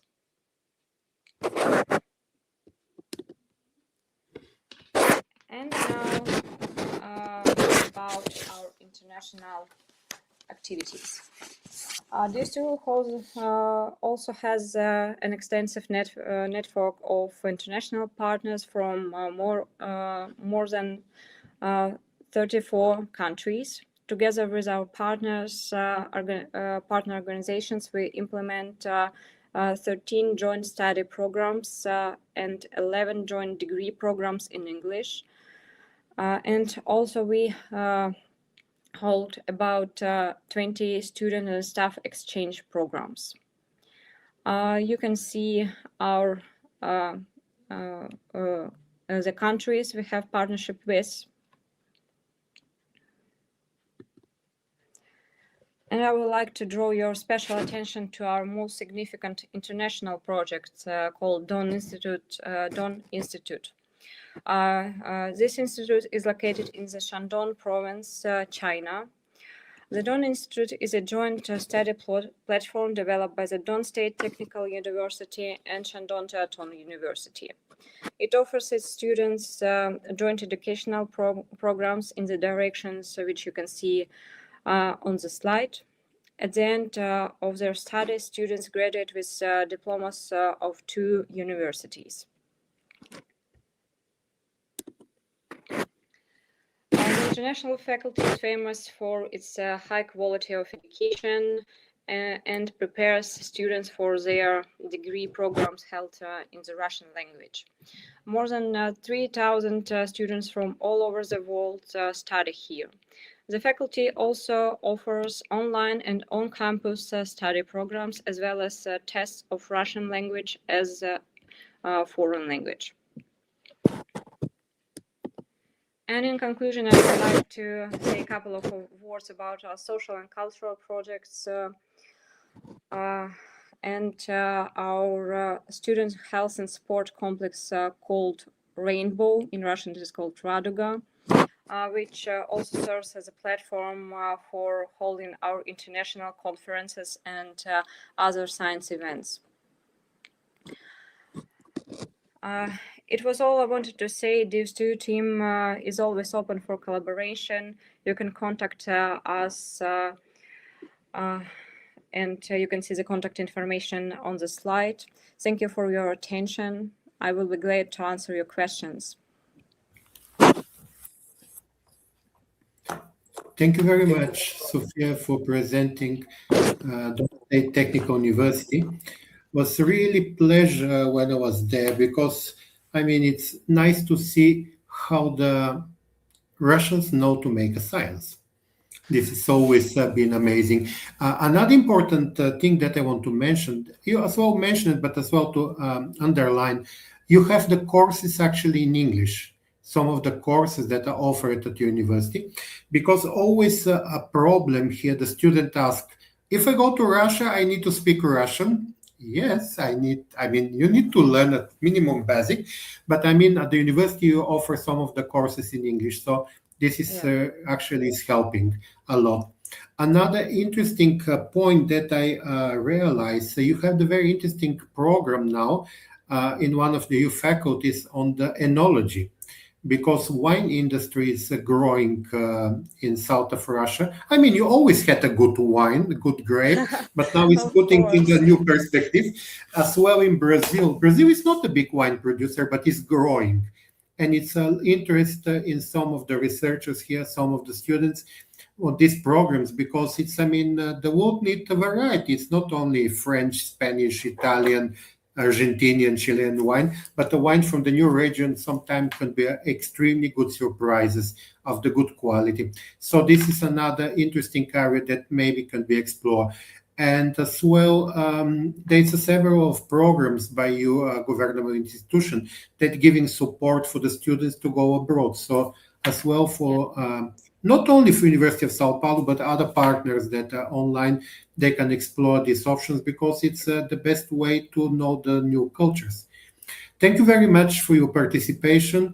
Unfortunately, I was on the chat with Professor Suvorov. He's not able to link anymore via the link, so I will present on behalf of him about the Institute of the Experimental Medicine in St. Petersburg. But again, hope to see you soon in Russia, maybe end of this year. I'm planning to go again. But I will be glad to meet you here. Thank you all very much for the opportunity to present to you today. Well, it's nice to people to know that existing, it is a good center of excellence. So to explore this opportunity and to have our, as sometimes I say, our kids, our students to travel between the institution and to share the knowledge. It's the best things we can do. Yeah, we're always glad to see international students at Don State Technical University. Thank you very much. Sorry for the late hour for your presentation, but we are 6 hour difference, no choice.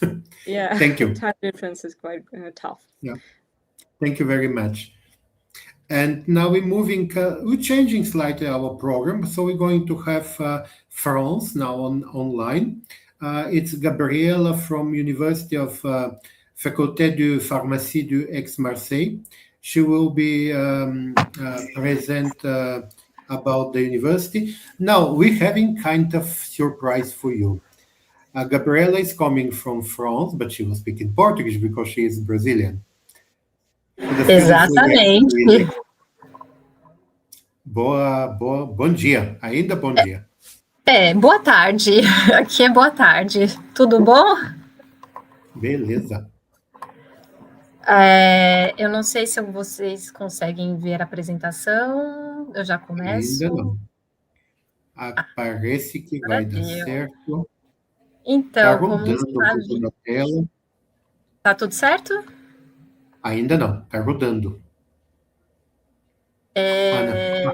Pra Deu, gente deu, já deu. tá.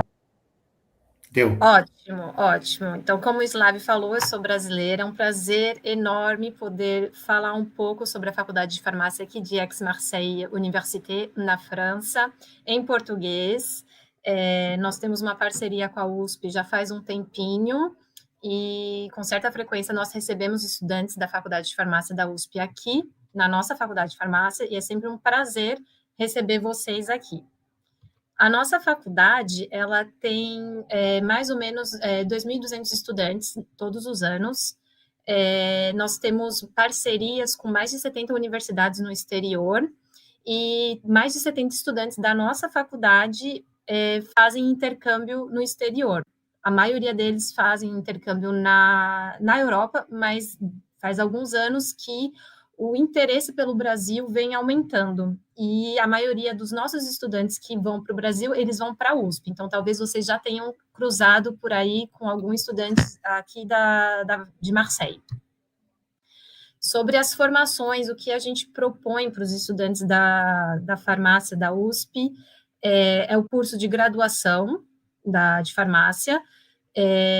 Temos principalmente matérias em francês, e também podemos propor alguns cursos em inglês no mestrado. No mestrado temos algumas especialidades, que é drug design, dermocosmetologia, farmacocinética, um mestrado que é mais voltado para soluções digitais, para quem gosta de coding, Python, e também tem um outro mestrado que é mais para diagnósticos e terapias. 3 desses mestrados oferecem cursos em inglês, que é o Drug Design, o Farmacocinética e o Soluções Digitais. Então, isso para os estudantes que ainda não têm um nível de francês avançado ou intermediário, pode ser uma oportunidade de vir aqui para a França fazer um intercâmbio em inglês. Os outros 2 mestrados de dermocosmetologia e de diagnósticos e terapias, eles são ainda em francês.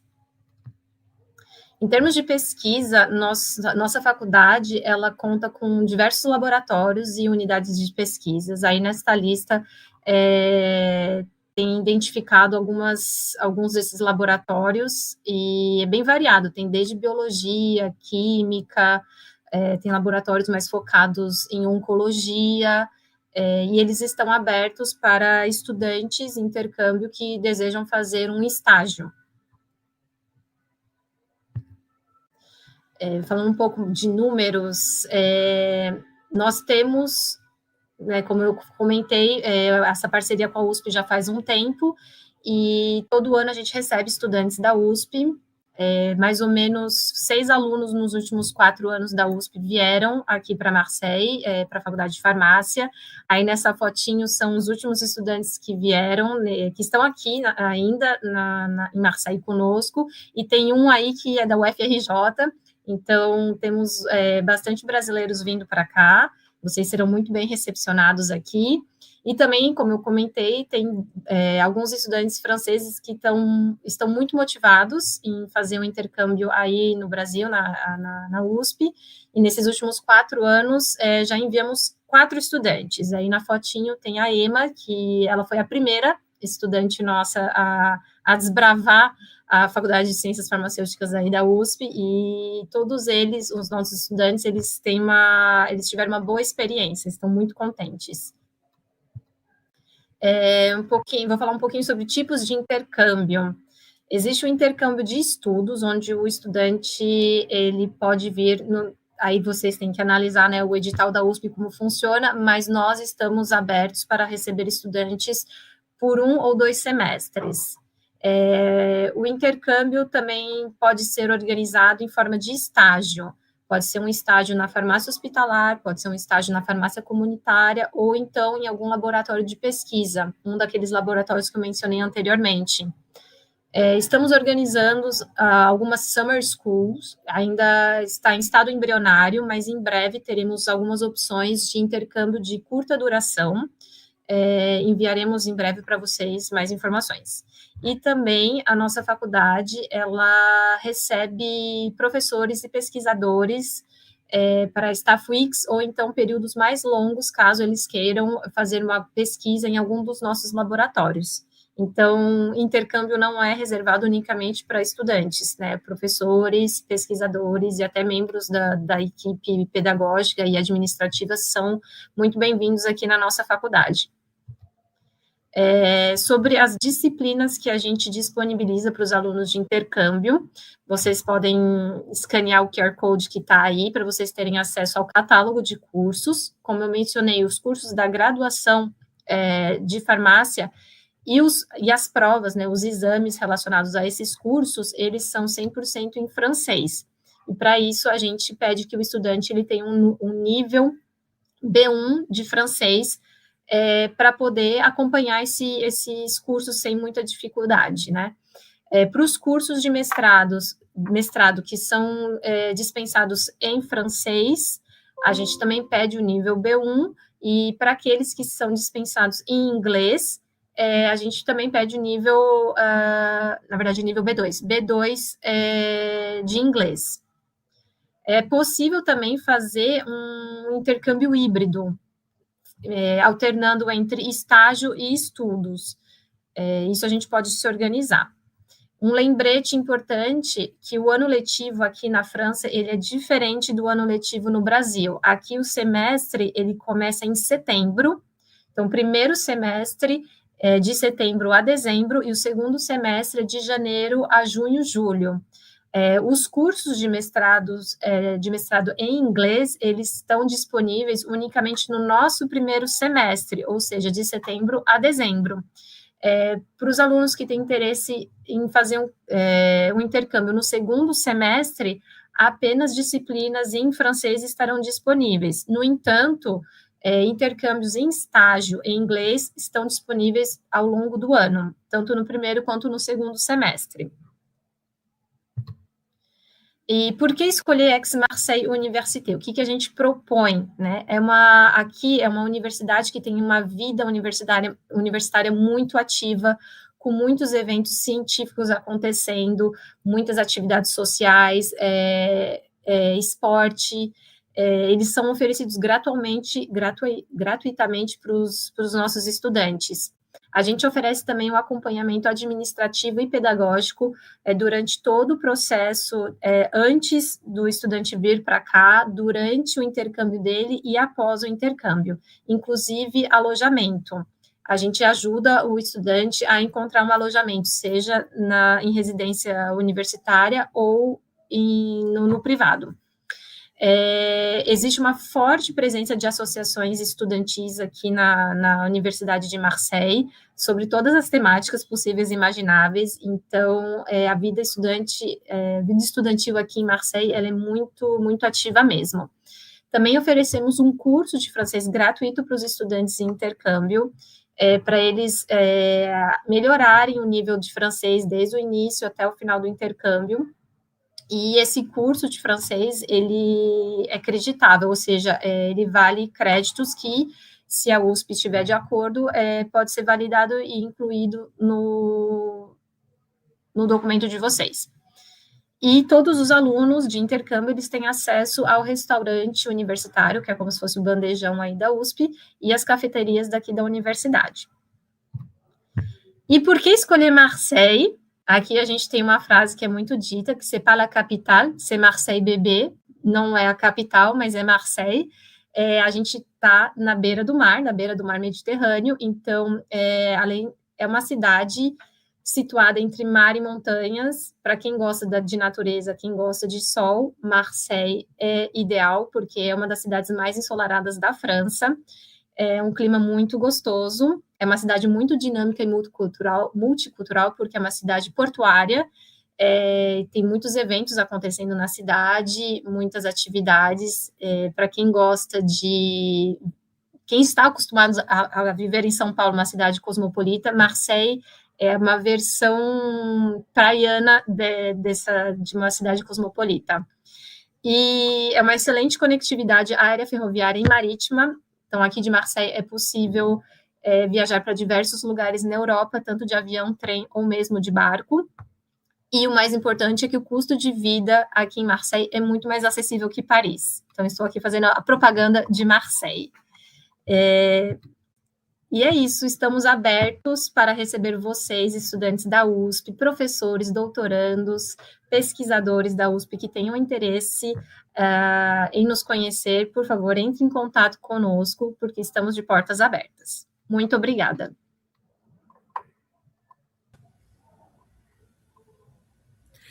O que posso falar? Vive la France, vive la Marseille. Vive Marseille! Na verdade, o sul de França é muito charming. Lá gente sabe como viver boa vida e fazer bom trabalho. Exatamente, o equilíbrio perfeito. Equilíbrio perfeito. Eu estudei lá no Nordeste, em Nantes, mas já foi para o Sul. É uma região que é muito bom. Todos os alunos que vai da USP para lá voltam com muito boa impressão. Tudo fala muito bom sobre a experiência que eles têm lá. Vamos mandar mais. Espero que você mande mais.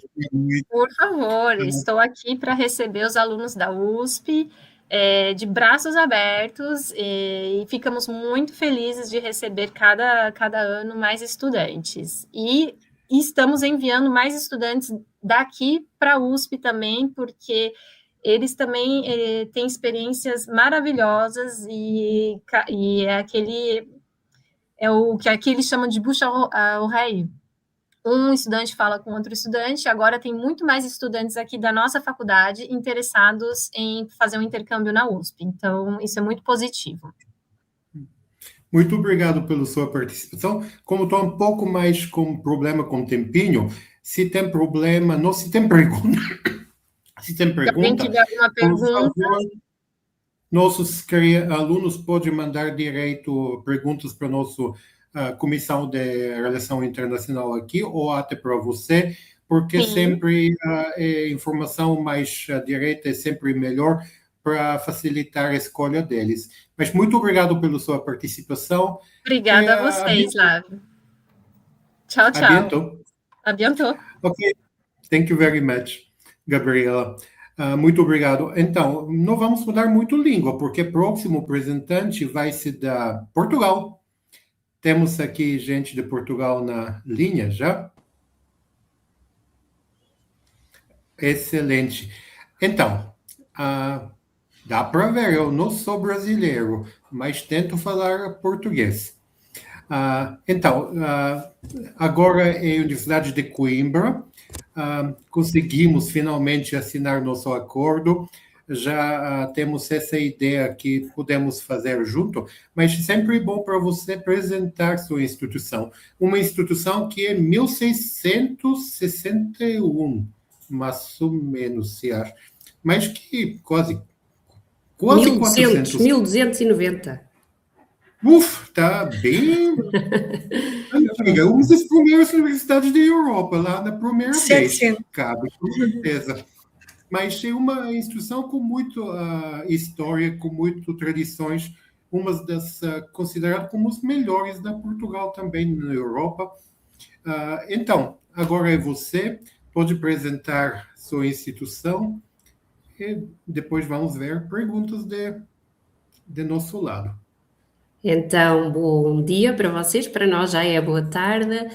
Eu sou a Carla Martins, trabalho na Divisão de Relações Internacionais da Universidade de Coimbra e vou mostrar-vos um vídeo sobre a universidade. Depois falará a senhora professora doutora Gabriela Silva, que é subdiretora da Faculdade de Farmácia e, portanto, falará um bocadinho sobre a Faculdade de Farmácia.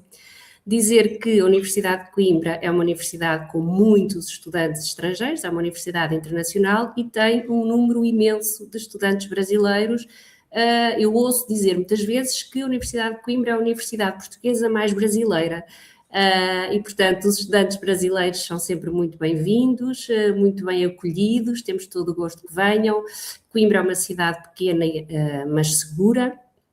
Pelo menos é o feedback que temos, e Portugal é um país também muito acolhedor. Portanto, para não maçar, que também já percebi que estão perto da hora de almoço, eu vou aqui pôr um videozinho sobre a universidade para assistir, está bem?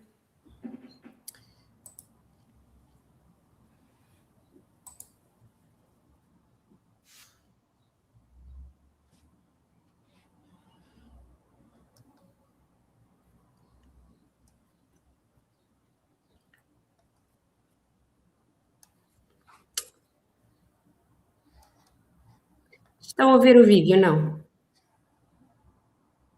Não. Não está. José, podes vir aqui, por favor.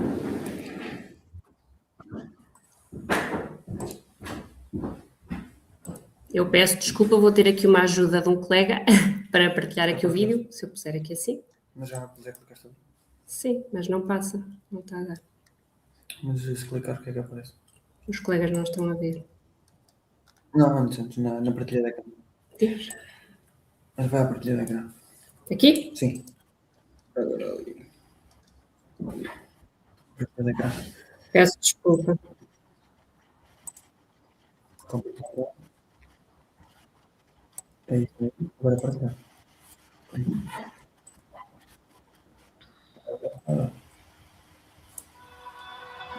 O que é uma ideia? Agora aumenta. Onde nasce? Como se cultiva? Está aparecendo. É a força que move o universo. É o que nos faz abrir as portas que nos permitem conhecer, entender e superar todos os desafios.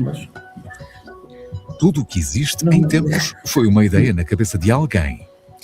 E nós, na Universidade de Coimbra, compreendemos mais do que ninguém o valor de uma ideia. Nascemos há mais de 730 anos. Achas pronto? O que é uma ideia? Onde nasce? Como se cultiva? A ideia é a força que move o universo. É o que nos faz abrir as portas que nos permitem conhecer, entender e superar todos os desafios. Tudo o que existe em tempos foi uma ideia na cabeça de alguém. E nós, na Universidade de Coimbra, compreendemos mais do que ninguém o valor de uma ideia. Nascemos há mais de 730 anos a partir de uma ideia de um rei que era também um poeta e que queria partilhar a sua paixão pelo conhecimento. Desde esse momento que ajudamos a forjar ideias que abrem horizontes e erguem pontes, ideias que nascem do conhecimento, do ensino e de uma investigação de excelência.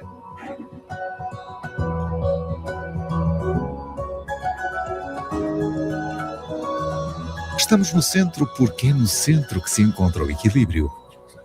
Equidistantes da serra e do mar. E sabemos que com equilíbrio vêm as melhores ideias. A nossa ideia inicial nasceu, cresceu e expandiu-se pela cidade, em edifícios e instalações de topo. Sempre com os olhos no futuro, na região e no mundo. Levamos connosco o legado de todos os que passaram por aqui, mas acreditamos que as melhores ideias são aquelas que ainda estão para nascer. São aquelas que vão nascer numa mesa, no meio de uma conversa, com aquelas pessoas que até há pouco tempo não conhecíamos, mas que sem as quais já não conseguimos imaginar a nossa vida.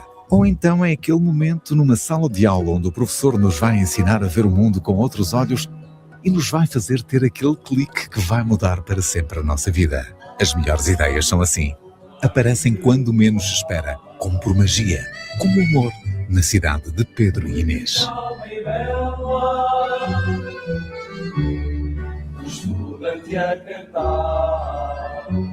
Nesta Casa do Conhecimento, que é também património do mundo, acreditamos que a convergência de ideias, saberes e nacionalidades são oportunidades únicas para aprender e para inovar. As mais de 100 nacionalidades que se encontram todos os dias na Universidade de Coimbra dão às nossas ideias uma visão global de abertura para novos mundos e para novas culturas.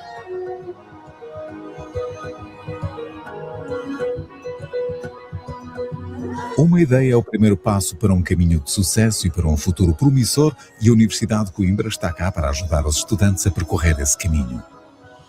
Acreditamos que as melhores ideias são as que partilhamos, as que temos em conjunto com aqueles que acreditam na nossa visão, e por isso estamos rodeados de parceiros nacionais e internacionais que nos apoiam e nos mostram novas formas de ver o mundo.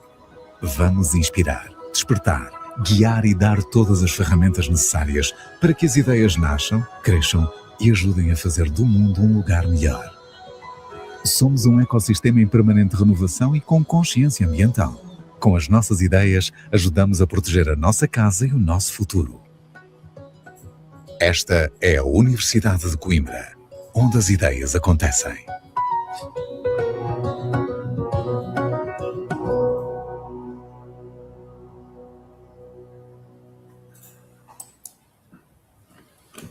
Eu peço desculpa pelo início aqui de mostrar o vídeo, que foi difícil. Espero que tenham gostado, que se tenham sentido entusiasmados em visitar a Universidade de Coimbra e, quem sabe, virem estudar para cá, que nós recebemos com todo o gosto. Eu vou passar então a palavra aqui à doutora Gabriela, que falará um bocadinho sobre a Faculdade de Farmácia. Obrigada, Carla. Muito bom dia a todos. Boa tarde para Portugal, claro, já estamos aqui depois do almoço. O meu nome é Gabriela Jorge da Silva e sou subdiretora da Faculdade de Farmácia da Universidade de Coimbra. Estou aqui a representar a direção e vou-vos apresentar um pouco a nossa faculdade. Eu vou também, espero bem não ter problemas em colocar o vídeo, que é a primeira vez que eu faço este streaming. Nunca, ok, está a enviar.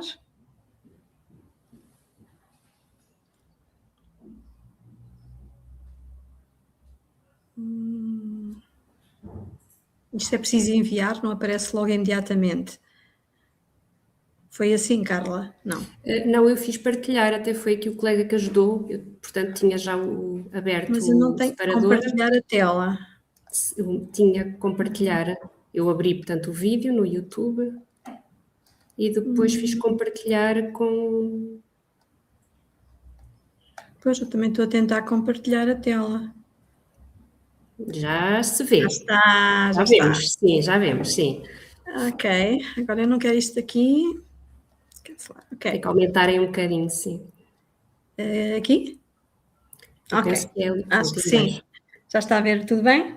Estamos a ver, sim. Então, como também foi visto então, no vídeo, esta é realmente uma universidade extremamente antiga, uma das mais antigas da Europa, mais de 700 anos, e é considerada desde 2013 Património Mundial da Humanidade. É uma universidade que tem cerca de 30 mil estudantes, dos quais 5.500, à volta de 5.500 são estrangeiros, portanto é uma universidade com imensos estudantes estrangeiros, apresenta 46 cursos de licenciatura, 144 cursos de mestrado, 79 cursos de doutoramento e ainda 148 cursos não conferentes de grau. O que aqui vêem é a parte antiga, neste caso a Faculdade de Direito, portanto é a parte antiga da universidade. Aqui, neste slide, só para vocês verem onde fica Coimbra, desculpem, não é para trás, desculpem, eu queria para trás, exatamente. Temos aqui, Coimbra fica aqui no centro de Portugal, fica a 1 hora de carro do Porto e 2 horas de Lisboa, portanto fica aqui no parque, fica a 50 km do mar, por isso é que viram também ali umas ondas com surf, e aqui está a parte velha da cidade, o casario, e no topo deste monte está então a universidade, que é realmente o topo do conhecimento aqui em Coimbra. E aqui temos o nosso rio, o Rio Mondego, um rio português, com uma ponte que nós costumamos dizer que será uma ponte para o conhecimento e que faz realmente aqui o sinergismo entre as duas margens, mas que realmente tem algo de metafórico.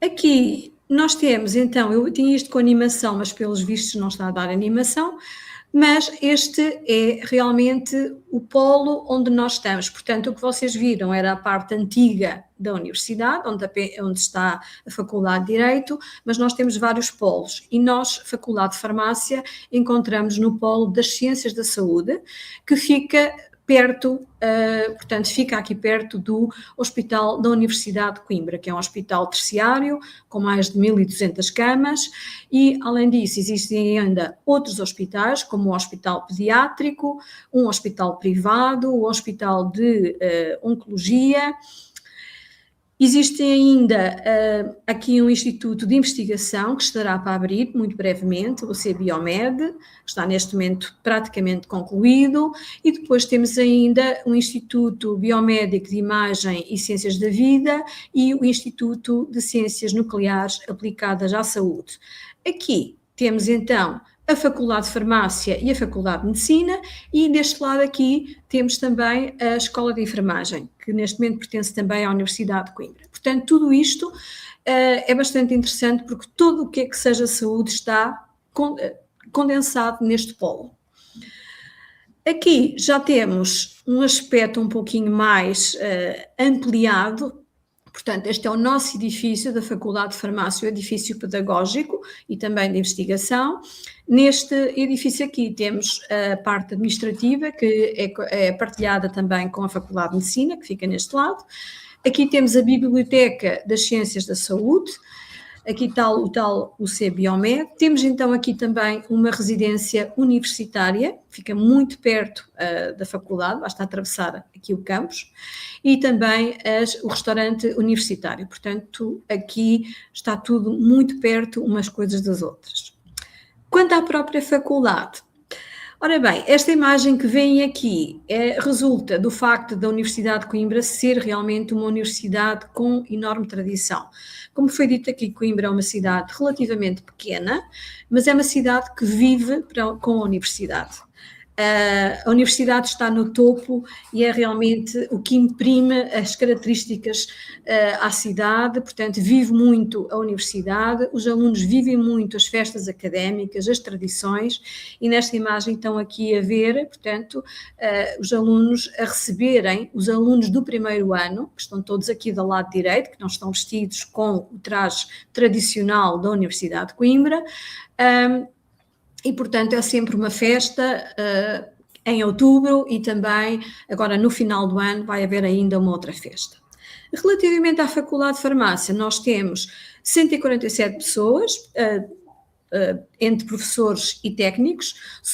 Como professores somos 120, 71 são do quadro, 39 são convidados. Temos cerca de 1.800 estudantes que se dividem em licenciaturas, em mestrados e em ensino do programa doutoral. Aqui temos duas licenciaturas, que a licenciatura em Ciências Bioanalíticas e a licenciatura em Farmácia Biomédica, que têm apenas 3 anos, as licenciaturas. Depois as pessoas escolhem um mestrado para terminar e para ficarem com o título de mestre e para se profissionalizarem ou especializarem numa determinada área. Nós temos vários mestrados. Temos o mestrado em análises clínicas, temos o mestrado em avaliação de tecnologia da saúde e acesso de medicamento ao mercado, o mestrado em biotecnologia farmacêutica, o mestrado em farmacologia aplicada, o mestrado em medicamentos e suplementos alimentares à base de plantas, mestrado em segurança alimentar, mestrado em tecnologia do medicamento e mestrado em química farmacêutica industrial.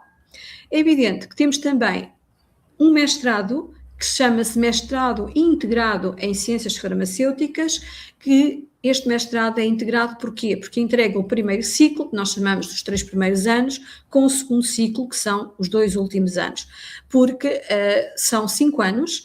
Porque para obter a carteira profissional na Ordem dos Farmacêuticos é necessário ter este mestrado integrado. Portanto, isto habilita a que a pessoa, depois de se inscrever na Ordem dos Farmacêuticos, com este mestrado, tenha uma carteira profissional e possa exercer a profissão de farmacêutico. Além disso, temos também o programa doutoral em Ciências Farmacêuticas. E aqui não temos, neste momento aqui o slide não mostra, temos aqui, desculpem, temos também um curso de pós-graduação, um curso de especialização em gestão e direção em saúde, que é um curso muito interessante, também em colaboração já com o Brasil, e que começou há relativamente pouco tempo, mas tem tido muito, muito sucesso. Os investigadores, portanto, os professores da nossa faculdade fazem também investigação e distribuem-se por vários centros de investigação. Estes são os centros de investigação a que nós pertencemos, vários professores.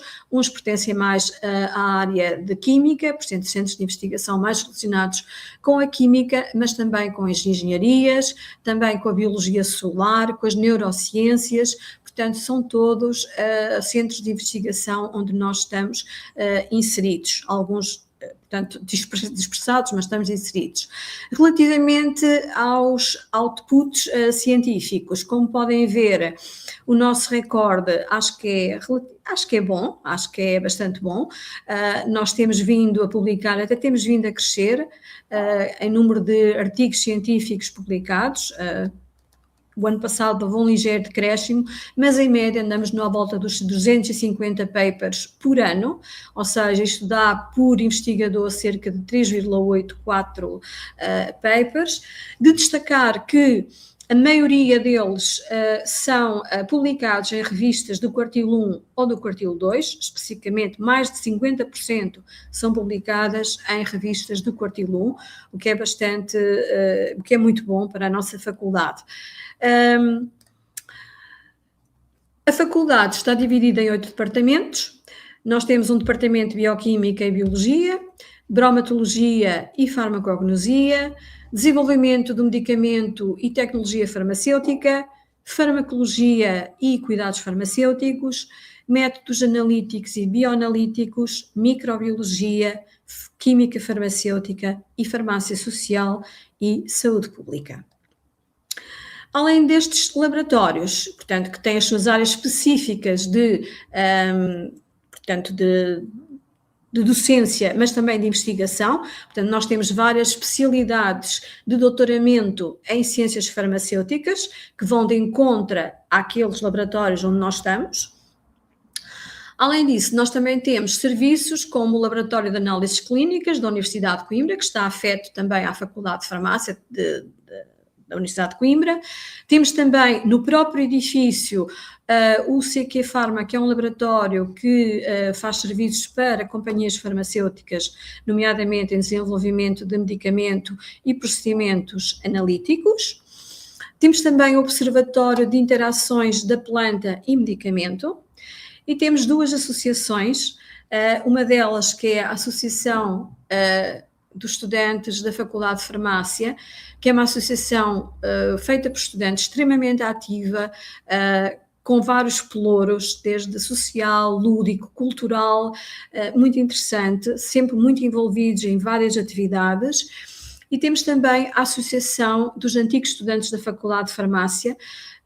Esta associação tem vários fins, um deles é um fim social, que apoia também alunos com menores com problemas sociais, que não podem arranjar, portanto, com alguns problemas financeiros, e, portanto, esta Associação dos Antigos Estudantes poderá facilitar bolsas para esses mesmos alunos, incluindo alunos de língua portuguesa, portanto. Quanto às colaborações, nós temos várias colaborações também, colaboramos também com, portanto, temos uma unidade do Infarmed, que é a Autoridade Nacional do Medicamento e Produtos da Saúde em Portugal. Temos uma unidade no centro, que é aqui no centro litoral. Colaboramos também com a Anvisa, portanto, que é a Agência Nacional de Vigilância Sanitária do Brasil. Já temos cursos e seminários, pós-graduações em colaboração com a Anvisa. Colaboramos também com a EFSA, a European Food Safety Authority, com a Direção-Geral de Alimentação e Veterinária, com a ASAI, que é, desculpem aqui, a Autoridade de Segurança Alimentar e Económica, a Ordem dos Farmacêuticos, portanto, que é a associação profissional que dá a carteira profissional aos farmacêuticos, e os colégios de especialidades também, análises clínicas, genética. Estas são as nossas colaborações, mas também temos colaborações além do país, e nós temos colaborações internacionais com 95 parceiros. Aqui vê-se realmente que o maior número de parceiros é na Europa, cerca de 37, isto também por uma questão geográfica, obviamente, mas de realçar que temos bastantes colaborações com o Brasil. É logo o segundo, além da Europa, portanto, é o primeiro país, além da Europa, com que nós temos colaborações. Segue-se depois também os Estados Unidos. Além disso, fazemos parte também da Associação Europeia de Faculdades de Farmácia e temos vindo também a colaborar portanto, nos congressos aliás, o último até foi cá, que é da COIFA, portanto, com as universidades ibero-americanas. Portanto, conferências ibero-americanas de faculdades de farmácia. E isto é o que eu tenho de vos apresentar, portanto, é só para vos dizer que realmente a Universidade de Coimbra é provavelmente a maior universidade brasileira fora do Brasil, porque realmente nós temos muitos estudantes brasileiros, e a Faculdade de Farmácia também tem imensos estudantes brasileiros, e estamos aqui para vos receber, quer estudantes de pré-graduação, estudantes de pós-graduação, doutorandos, cursos de pós-graduação, serão muito bem-vindos no nosso polo e esperemos vê-los num futuro próximo. Muito obrigada. Eu deixava-vos só, se fosse possível, um e-mail, um slide com os contactos da Divisão de Relações Internacionais e da Faculdade de Farmácia. No nosso caso, e penso que na Faculdade de Farmácia também, temos todo o gosto em responder a todas as questões que queiram enviar sobre mobilidades, sobre a Universidade de Coimbra em geral. Portanto, eu ia aqui assim só partilhar um slide, a ver se eu consigo. Deixa-me cá ver como...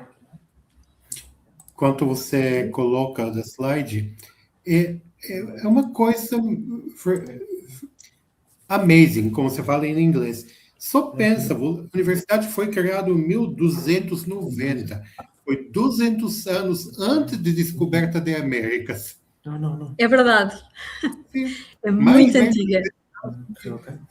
Ninguém sabia que a Américas existe.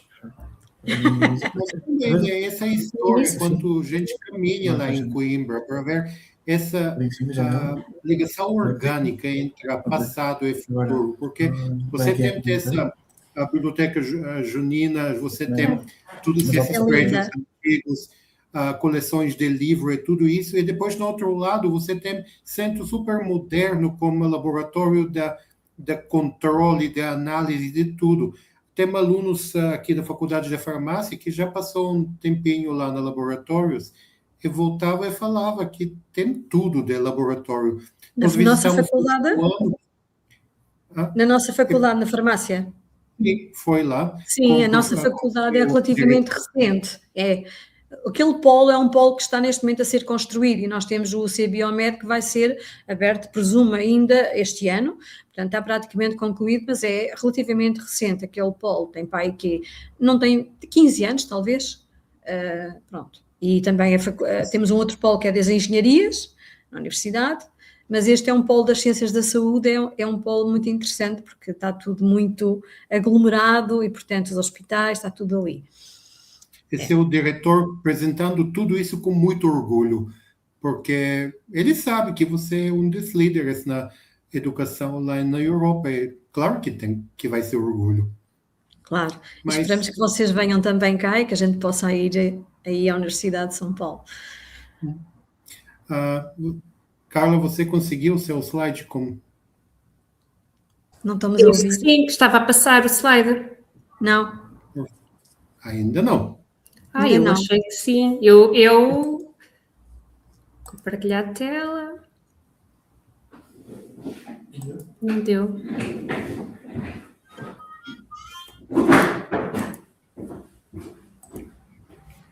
Então, a separadora do Microsoft.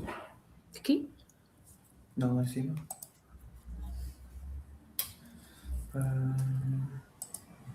Mas também você pode mandar pelo e-mail e vamos colocar no sistema depois. Agora, com esse acordo que temos para colaboração, eu espero que uns dos nossos alunos vai mostrar interesse.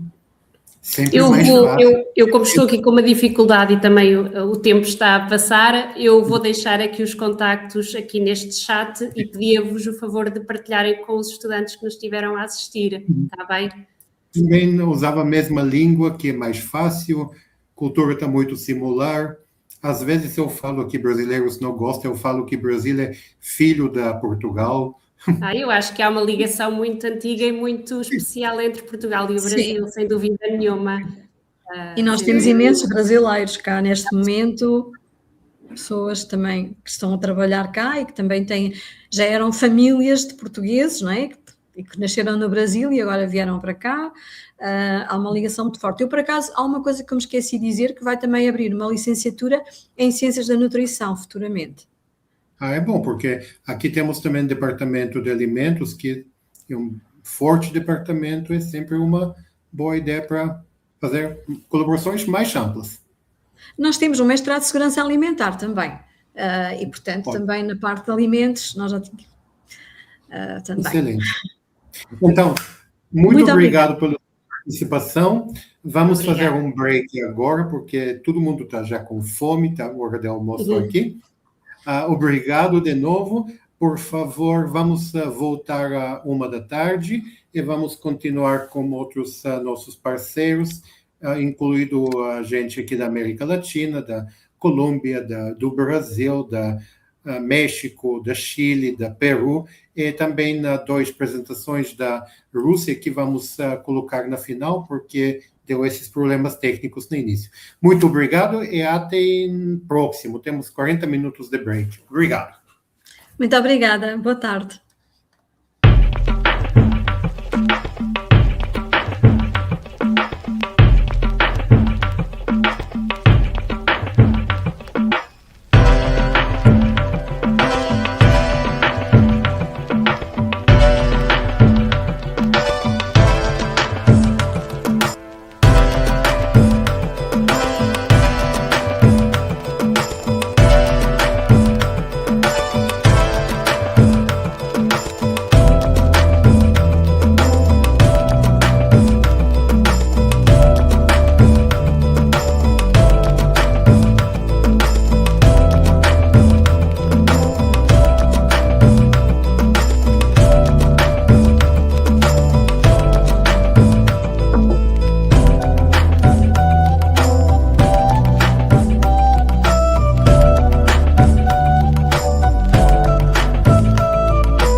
Boa tarde.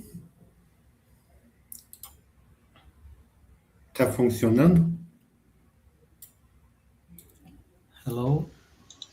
Sim, estamos no ar. Parece que dá. Can you hear me? Sim, funciona. Ok.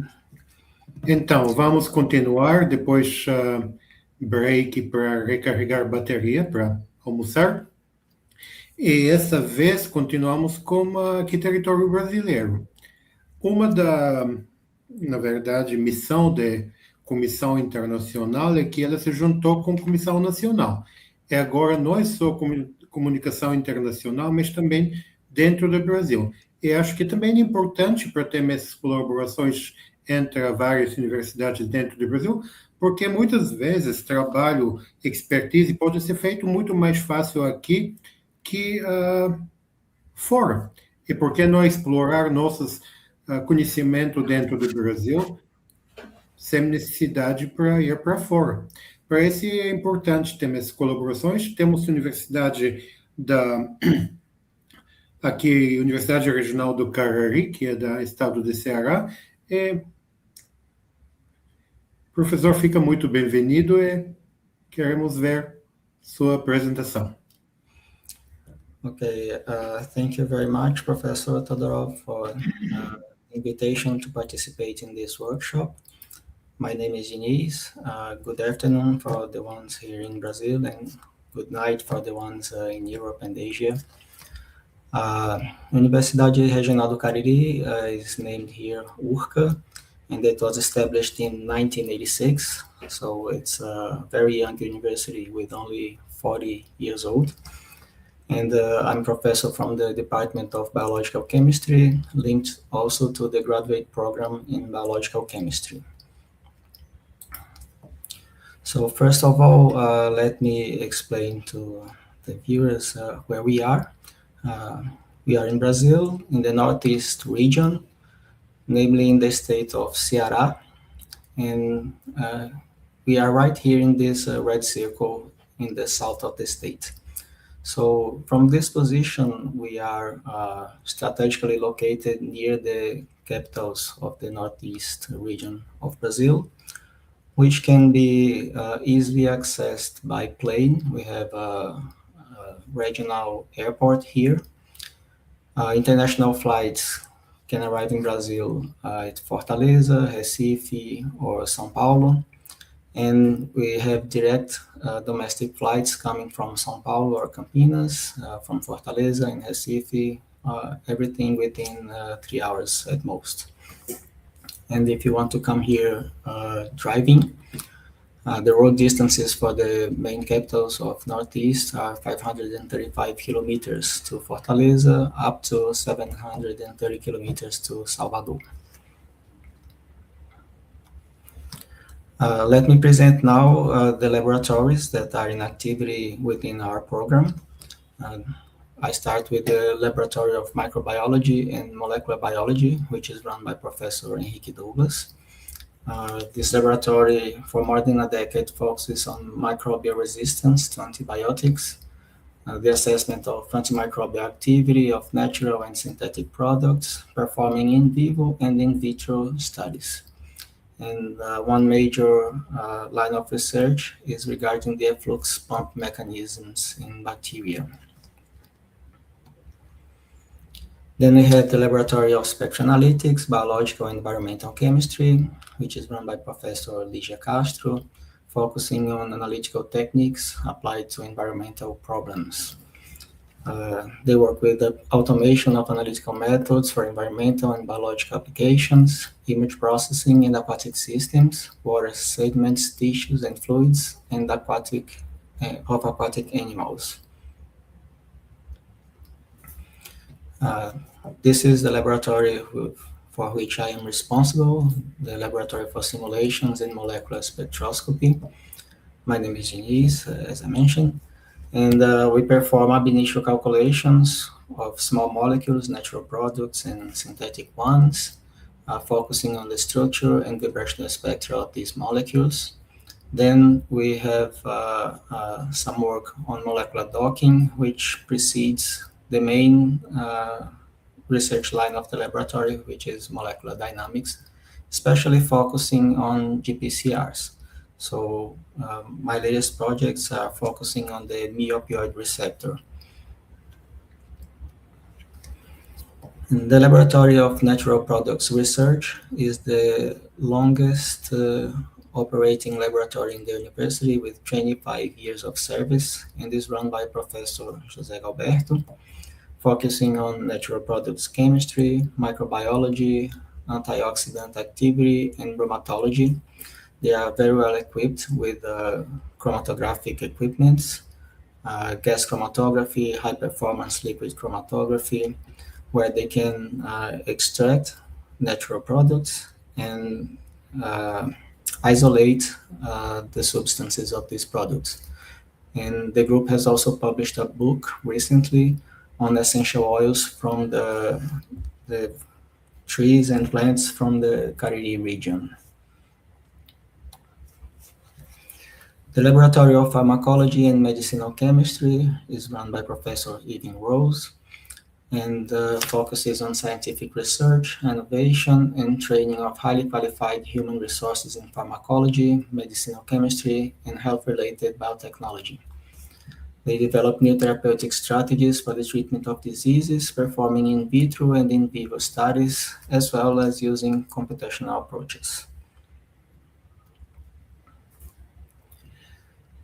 Professor Flaviana is in front of the laboratory, the Cariri's Laboratory of Applied Mycology.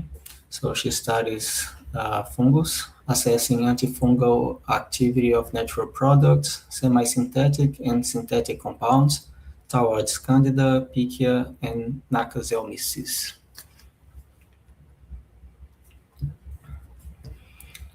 Professor Cunha is the dean of our graduate program, and he runs a laboratory of molecular bioprospection and alternative methods, and works bioprospecting natural products, characterization of bioactive compounds from stingless bees, bioprospecting of soil microorganisms, and bacterial resistance to antibiotics.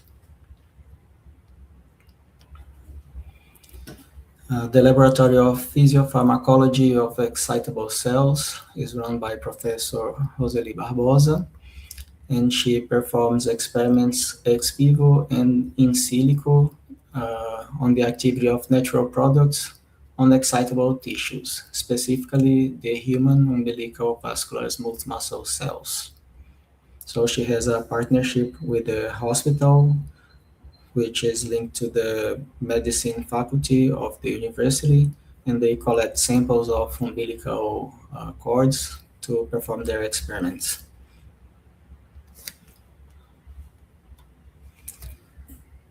The Laboratory of Analytical and Environmental Chemistry is coordinated by Professor Raimundo Nonato. He works monitoring and remediation of contaminants, and develops sustainable strategies using biomass for adsorption of organic and inorganic pollutants, trace analysis in aquatic environments, and validation and optimization of analytical methods using liquid and gas chromatography.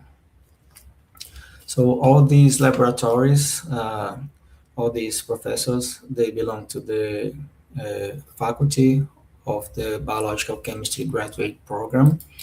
And this program was classified as level 5 from CAPES. CAPES, for the ones who don't know, is the financing agency here in Brazil. And the level 5 is considered for institutions of excellence in research. And we offer a master's and doctoral program, basically in two main research lines, in chemical and environmental analysis, and product bioactivity and development. Also, the university has a paleontological museum in the city of Santana do Cariri, and is internationally recognized. People from Europe, from the United States, they have cooperation with the museum, and various research are carried out on this theme also. And along with that, let me show some pictures of our region.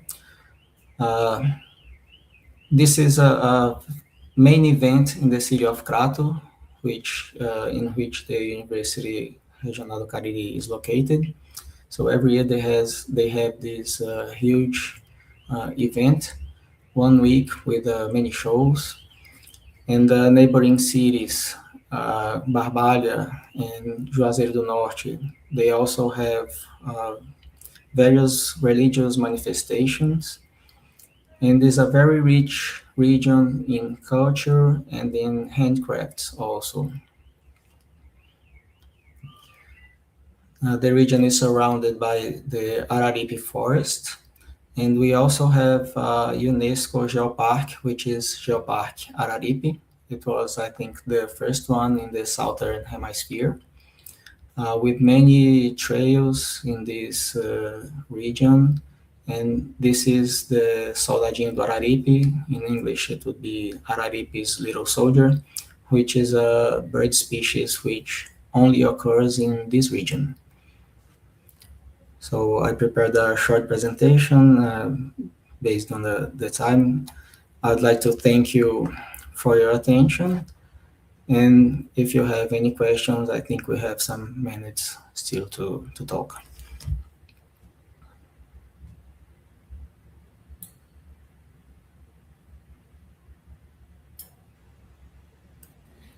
Thank you very much for the presentation. In fact, I'm working myself with antimicrobial compounds, and you see, I was no idea that this is one of the subjects that you're exploring there. So this is a very nice opportunity, in fact, to do some collaborations with University of Sao Paulo and Regional University of Cariri, because as I say, sometimes it's much more easy to run things here on site in our country instead to look for the partners from outside. And actually, I'm interested later to discuss some options for some research, and even maybe some of our students, master and PhD students, can be exploring possibility to do part there. If you want, you can send some students here, because end of the day, this workshop is not just for graduate, but for professionals, for the students for all the levels. And it's a good opportunity to know our neighbors, in fact, inside the country. Yes, as a matter of fact, the main researcher who works with these microorganisms, Professor Henrique Douglas, he was also celebrated as one of the most cited researchers in the world. Great. So it's opening some new possibilities for work together.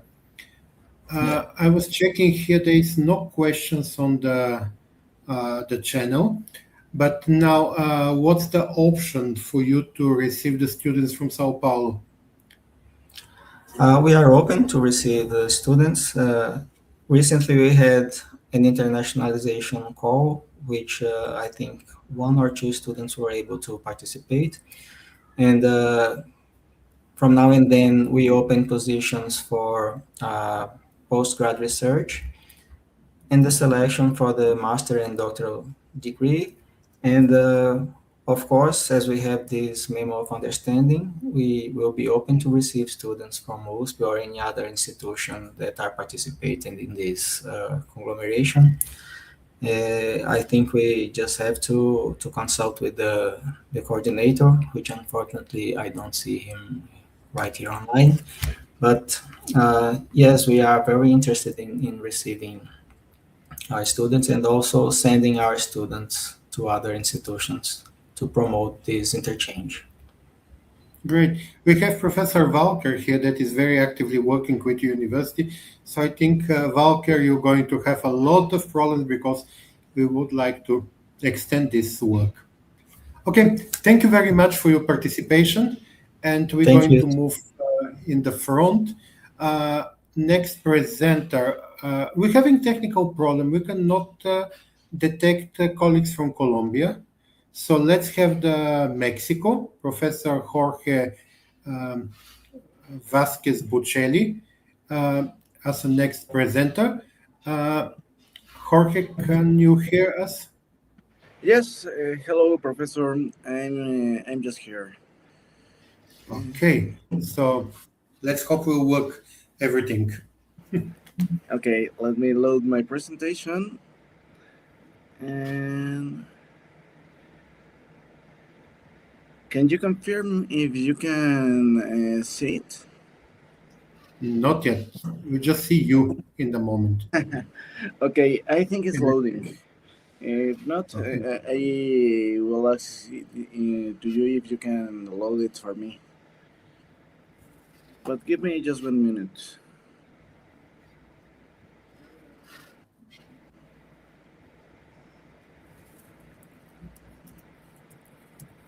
Okay. So Look like now you it's can see moving. it. So the screen. Okay. And well, good afternoon, everyone. I think it's afternoon in Brazil. So, first of all, I would like to thank the Faculty of Pharmaceutical Sciences of the University of Sao Paulo, and especially the Commission for National and International Cooperation, for this invitation to participate in this international workshop. My name is Dr. Jorge Vasquez, and I am a full-time professor of the Faculty of Veterinary Medicine and Animal Science of Chiapas University. This is in the southern of Mexico. And today I would like to briefly present our university and faculty from a very practical perspective. Not only who we are, but also what kind of academic and scientific collaboration we can realistically offer.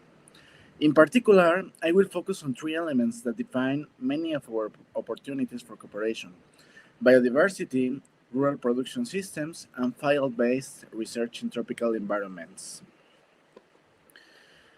Chiapas is located in southern Mexico in a region where tropical ecosystems, rural productions, and cultural diversity are really closely connected. For us, this is important because Chiapas is not only a geographic location, it is a living research territory.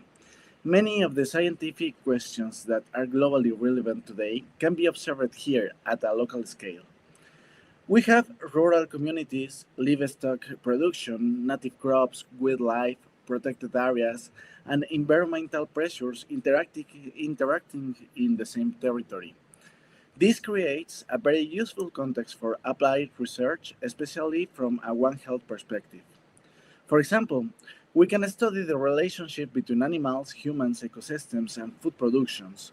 We can also explore questions related to biodiversity, infectious agents, microbiota, environmental contaminants, climate stress, and sustainable rural systems. So, when we speak about collaboration, we are not presenting Chiapas only as a place with biodiversity. We are presenting as a field-based platform where international partners can develop relevant, realistic, and context-sensitive research with us. Within within this regional context, the Faculty of Veterinary Medicine and Animal Science plays an important role in training veterinarians and other scientists with direct exposure to animals, rural systems, and field conditions. Our systems are not trained in classrooms. Their educations includes laboratory activities, clinical practice, field work, and contact with different animal production systems. This is especially relevant because veterinary medicine in Chiapas is strongly connected to local realities: small scale livestock, tropical environments, rural communities, and regional biodiversity. As a faculty, we work at the intersection between animal health, production, biodiversity, and environmental conditions. This gives us, a practical perspective that can be valuable for international collaboration. We are not presenting ourselves as a highly industrialized or heavily equipped research center. That would not be really accurate. Our value is really different. We are located in a region where veterinary questions and science questions can be studied directly in real production systems with real animals, real environment pressures, and real community context. This makes our faculty a useful partners for applied research, student mobility, field-based training, and collaborative projects related to animal health, biodiversity, and One Health. Um, I would like to emphasize one of the main ideas of this presentation. Our strongest contribution is access to real biological and rural complexity. In Chiapas, many research questions don't appear as isolated laboratory problems. They appear in complex file conditions where animals, people, ecosystem, food production, and environmental exposure are connected. For example, we have tropical livestock systems, backyard and small-scale animal productions, rural communities, and wildlife-related research scenarios. These settings are especially useful for applied studies because they allow us to observe biological processes in real environmental and social contexts.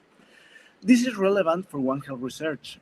Questions related to animal health, microbiota, infectious agents, antimicrobial resistance, climate stress, environmental contaminants, or biodiversity can be explored directly in the field.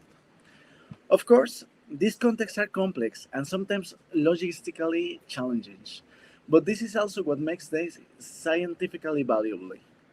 They allow us to generate research questions that are realistic, locally grounded, and potentially useful for broader international discussions. So, our invitation is not based on offering an idealized research environment. It is based on offering access to real systems where collaboration can produce meaningful and applied knowledge.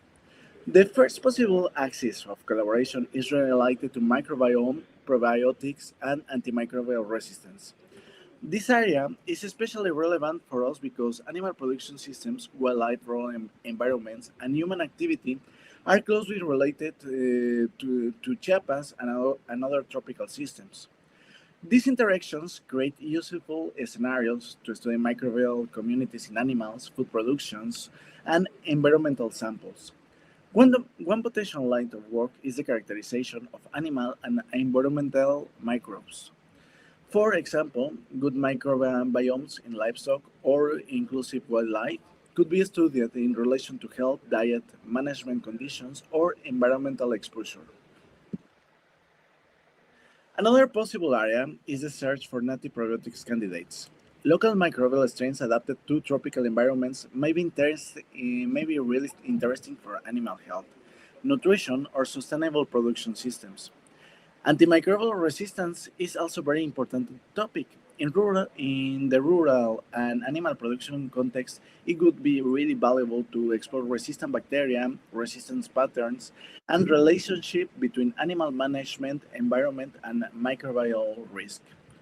We see this axis as particularly suitable for collaborative projects because some activities can begin with field sample and local microbiological work, while more specialized molecular or bioinformatic analysis could be developed with international partners. The second axis is environmental contaminants and One Health. This area is highly relevant because rural and tropical environments are not isolated from global environmental problems, issues such as microplastics, pharmaceutical residues, antimicrobial use, water quality, and climate-related stressors. But they are often less studied than in urban or industrial settings. In Chiapas, these questions can be approached through field-based studies involving water, soil, animals, food production systems, and rural communities. These open opportunities to understand how environment exposure might affect animal health, food safety, and ecosystem health. From One Health perspective, this is especially important because contaminants don't affect only one component of the system. They can move across water, soil, animals, humans, and food chains. For collaboration, this axis could include pilot studies and microplastic in rural environments, pharmaceutical residues, antimicrobial use in production systems, environmental indicators associated with animal and public health. We believe this is an area where our field access and regional context can complement the analytical and scientific strengths of international partners. And this one, the last axis, is wildlife and tropical ecosystems. Chiapas is a highly relevant region for this topic, and the research contains a really high potential. Why? Because ecosystems are really important to wildlife diversity and strong interactions between natural areas, rural communities, and animal production systems. From One Health perspective, this open interesting possibilities. For example, wildlife-associated microbiomes can be studied to better understand microbial diversity, animal health, adaptation to different environments, and potential links between wildlife, domestic animals, and ecosystems. Another important area is health monitoring in captive and free-ranging fauna. In Chiapas, institutions such as SOMAT, a very important zoo that we have here, is one of the best of Mexico, and another local partners may offer opportunities for collaborative work, always under the appropriate ethical, legal, and institutional frameworks. This is really important to emphasize. Wildlife research must be done carefully with proper permits, animal welfare considerations, and respect for conservation priorities. Our goal is not to extract samples without context, but to develop responsible collaborative studies that generate useful knowledge for animal health, biodiversity, and environment conservation. In this sense, Chiapas can serve as a valuable field context for studying how environment change, animal health, and microbial diversity affect the ecosystems. Finally, I would like to close with what we believe we can build together. For us, collaboration should begin in a realistic and stepwise way. It doesn't need to start with large projects or complex commitments. It can begin with short research internships from students, joined to seminars, online lectures, student and faculty exchange, and co-supervised theses. From there, we can identify specific questions that are scientifically relevant and logistically feasible. These questions can become pilot studies in Chiapas, especially in areas such as microbiomes, antimicrobial resistance, environment exposure, wildlife health, biodiversity, and rural production systems. If these first steps work well, they can lead to publications and eventually a stronger grant for applications of research projects. Our proposal is simple. We are open to collaboration, and also we can receive different studies. As you can see, Mexico is not a native English speaker, but you don't have to speak English. In fact, I have a lot of Brazilian friends that they speak in English and they speak in Portuguese. I answer in Spanish, and we can understand easily. So there is not a problem of the language here. Thank you very much for your attentions, and I would be very happy to continue this conversation and explore specific areas of cooperation with you. And if you have any questions, I will be glad to answer. Thank you very much, Jorge, for the presentation. We can always use Portuñol, and we can communicate in the mixture of Portuguese and Spanish. And if we don't understand, we can use different options for communication.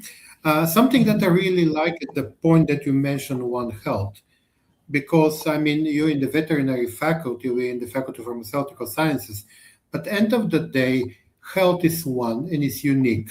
And we cannot have the healthy human society without wild and domestic animals being the good health. So it's important to combine and to work in the complex. And human and animal microbiome as well, it's an amazing area that everyone working, but still it's a lot of things that could be done. So I think it's a lot of space for collaborations. We're finalizing as well the memorandum of understanding between our institution. I hope in the next 30 days will be finalized, I hope. Well, us in Mexico, Brazil, we have quite a way to follow, bureaucratic way that we need to follow. There is no choice. Even I remember we needed to prove that our university exists to send the document that really we existing. But I mean, it's a part of the game. We don't have option. So another question: you say that you are open for exchange with the students, but are you having facilities that you can offer for accommodation for the students there, or they need to be outside of the campus? How it work? Well, the fact that this faculty it's kind of far from the city. It's around 20 minutes, 30 minutes. So we don't have the facility to have students, but we will help them in order to install in the city. We have several places that we can allow them to stay, and they have also another students that they stay here, so they will get in touch a lot. So you're planning to put them on the party, not on the working. Students needs to work, not to just to party. Actually, Well, it's both. part of the travel. They have to party a lot. Mexico likes to party. Yeah, I know. But again, I know that the Mexicans work very hard because I was crossing my professional experience with the colleagues from Mexico, and I saw them hard working. So it's a good point. Okay, thank you very much. I was checking, we don't have questions on the chat system, but again, colleagues, if you have any questions, please send it on the chat system or on the YouTube system. We can, but as well, we can always contact international office if you have some questions related to these collaborations, and we can transmit them to the colleagues in Mexico. Thank you very much, Jorge. Have a nice, still morning there, right? It's still morning, yes. Okay, we're already in the afternoon. Hope to see you in some of the international meetings around the world. So, Anna, do we have colleagues from Colombia online?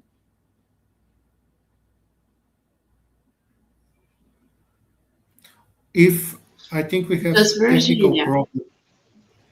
Okay, the Colombian are not online. So let's have the Virginia from here from University of in Goiás Professor and we can. Javier Morales just entered. Okay, so let's go back to the original plan and have the Colombians. Virginia, sorry, you are after that. Thank you very much. Oh, hey. Buenos tardes. No, it's okay. Hi, so Slavi. you will be the next. Hello. How are you, Slavi? Good, good. We continue with the Latin American land now. All right. Yeah, but I'm not jumping in front of the Colombians colleagues, right? They're well, not. the problem they appear and they disappear. So let's have you because I mean international to be sure that the connection is good enough that we can have the Virginia from here from the local. Perfect. Sounds good. All right. Put your presentation and you have your time. All right. Let me just pull it up. Here we go.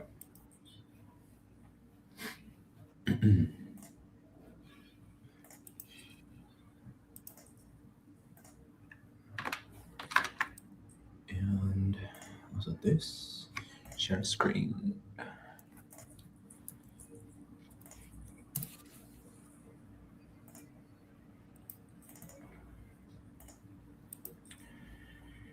Could you confirm that it is showing? Well, it's loading. Yes, it's working. Okay, perfect. All right. Well, thanks again, Slavi, so much for putting this together. I know we spoke about this in the past, and this was something that was of interest for many of us to have this joint session. So I'm very grateful for you to take the lead and put this program together and giving us this opportunity. I am Javier Morales. I used to be the Director of International Affairs from the faculty. I moved to another position, but I was asked since I started the work together with Slavi and the Faculty of Pharmaceutical Sciences at USP to come in and give this talk. So I work at the University of Chile, specifically in the Faculty of Pharmaceutical and Chemical Sciences of the faculty, and I'll give you some broader understanding of what our university and faculty are like, and then I want to move more specifically to our master's and PhD programs, which I feel are the first source for interaction and potential collaborations, and it's going to be a good way of showing you all what our lines of research and capacities lie in. Okay, so just a few points about the University of Chile. We are the oldest institution in our country. We are a combination of 16 faculties and 3 interdisciplinary institutes, all within or spread it out within the city. We are not a single campus style university. This being so old, it grew organically with the city. So we don't have just one single space. We have several professional and undergraduate programs and several as well PhD and master's degrees. And we host a total of around 50,000 students, including undergraduate and graduate students. And just going closer to where I work and where our faculty lies in, we are on the northern part of the city, and we are termed as the health sciences campus because very nearby, not on the same block, but across the street, we have the Faculty of Medicine, the Faculty of Dentistry, our clinical hospital, or one of our clinical hospitals, and where I am based, the Faculty of Chemical and Pharmaceutical Sciences. Actually, I'm one of on the 4th floor here on one of these offices, just right now giving you this talk on this side of the building. And as I said, this being Santiago and the north going up on the image, we are the upper north end of the different faculties, but as mentioned, the campuses are spread out throughout the city, and we even have one very down south, the ones with forestry science, veterinary sciences, and agronomical sciences. Okay, now closer to our faculty, we have been established for 80 years, well, 81 years now, starting this year. And we are organized in departments. We have 6 departments that I'm going to present you later on this presentation. And we host 4 undergraduate, bachelor's, and professional title programs. That is the type of programs that are offered here in Chile. So usually it's a 4-year bachelor and then 1.5 to 2 more years of training to get a professional degree. And then for the graduate level, we have 5 PhD programs and 5 master's programs, and that's what I am going to be double clicking on later on in the presentation. Here, this faculty has more than 2,000 total undergraduate students and about 1,700 graduate students and continued education students. Well, we put out a number of publications, and we have a focus on Q1 and Q2 publication track record, and this is also based on the what the university guidelines are put in place for us professors and researchers from the university. And in Chile, the way we conduct research is that we have a national level agency, the Agency for Research and Development, and this agency funds most of the research that goes on in the country. We don't have a big industrial and private money base for funding research. We are mostly based on government funding, and we apply for these 3-4 year grants, and at the moment we have 31 ongoing research projects in the faculty, and some of these include international projects, and we also have several cooperation agreements, one of which is with USP. Happily, we have this in place now to support and sustain our joint efforts for collaboration. And this is something that, well, what we seek from a faculty perspective is to advance the research on all the disciplinary aspects that we develop here on the faculty. And we have a goal of interacting with Latin America as much as possible and become a focal point for people outside of Chile to look at us and see opportunities for collaboration. And we also have a strong spirit trying to impart into our students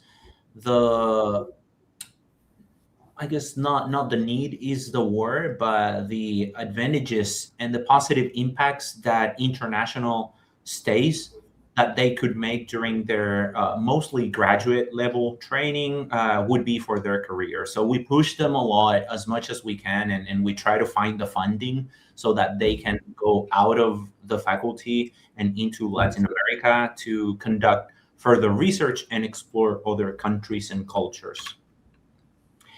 And these are the 4 undergraduate degrees that we give here in our faculty. So we teach pharmaceutical chemistry, which is the equivalent to a pharmacist anywhere in the world, different from a biochemist, which is a different degree that is granted here in Chile. And we also teach the chemistry undergraduate program and the food engineering undergraduate program. And then at the graduate level, we have 5 masters and 5 PhD programs that I'm going to go more in detail in the following slides. And it's going to serve as a point for me to point out the different research lines of research that we explore within the faculty. So we have a master's degree on biochemistry. And we take for all of these following graduate programs, we of course take students that have prior training on the same discipline, but we're also flexible, and some of our programs are very happy to receive students that are changing fields or changing disciplines to expand their understanding. So, well, biochemistry, of course, will take biochemists by training. They take pharmacists, they take engineers, they have taken physicians as well. So it's very diverse within each of our master's and PhD programs, the training that the students that come in bring. And then in terms of research, there are a big focus on environmental biochemistry, clinical biochemistry, a big group on protein biochemistry and biotechnology. This is on finding, use, and new protein structures and fundamental understanding of what proteins are, how they interact with ligands or drugs, and what evidence this brings to the pharmaceutical landscape from the perspective of biochemistry. And also another field on toxicological biochemistry and molecular diagnosis. We also have a master's degree in pharmaceutical sciences, and the research that we push on this program are related to various industries. This is a professionally oriented program, which means that we mostly take people that are already working and come back to university to get further training that will help them in their workplace. And so we serve the areas of pharmaceutical industry, dental industry, veterinary industry, and dietary supplements industry. Then the master's degree in food science, we actually have 2 degrees in food science. This is the first one, and it specializes in advanced food science, which is researching on formulations or bioactive compounds, and also formulations that rely on lipids and functional foods to produce new formulation foods. And then the advanced food engineering and technology looks more towards product development and scalability and sustainable food processing. Then our master's in chemistry has several specialty areas. This is also a professionally oriented program as well as academic. So we have a variety of fields that it specializes in, starting from analytical, environmental, colloidal materials, medicine, and metallurgical chemistry. Chile being, well, I guess mining being one of the larger industries in Chile, we have a big focus on metallurgy and how this can be explored and exploited from research or with research coming from our faculty. And then the final master degree program that we have is on food management, quality, and safety. And the lines of research that they explore are management and traceability, bioactive compounds, functional lipids, and food processing on the quality management aspect of the master's degree. And then on the safety management, they look towards microbiological safety and chemical safety of foods as their focus points for research.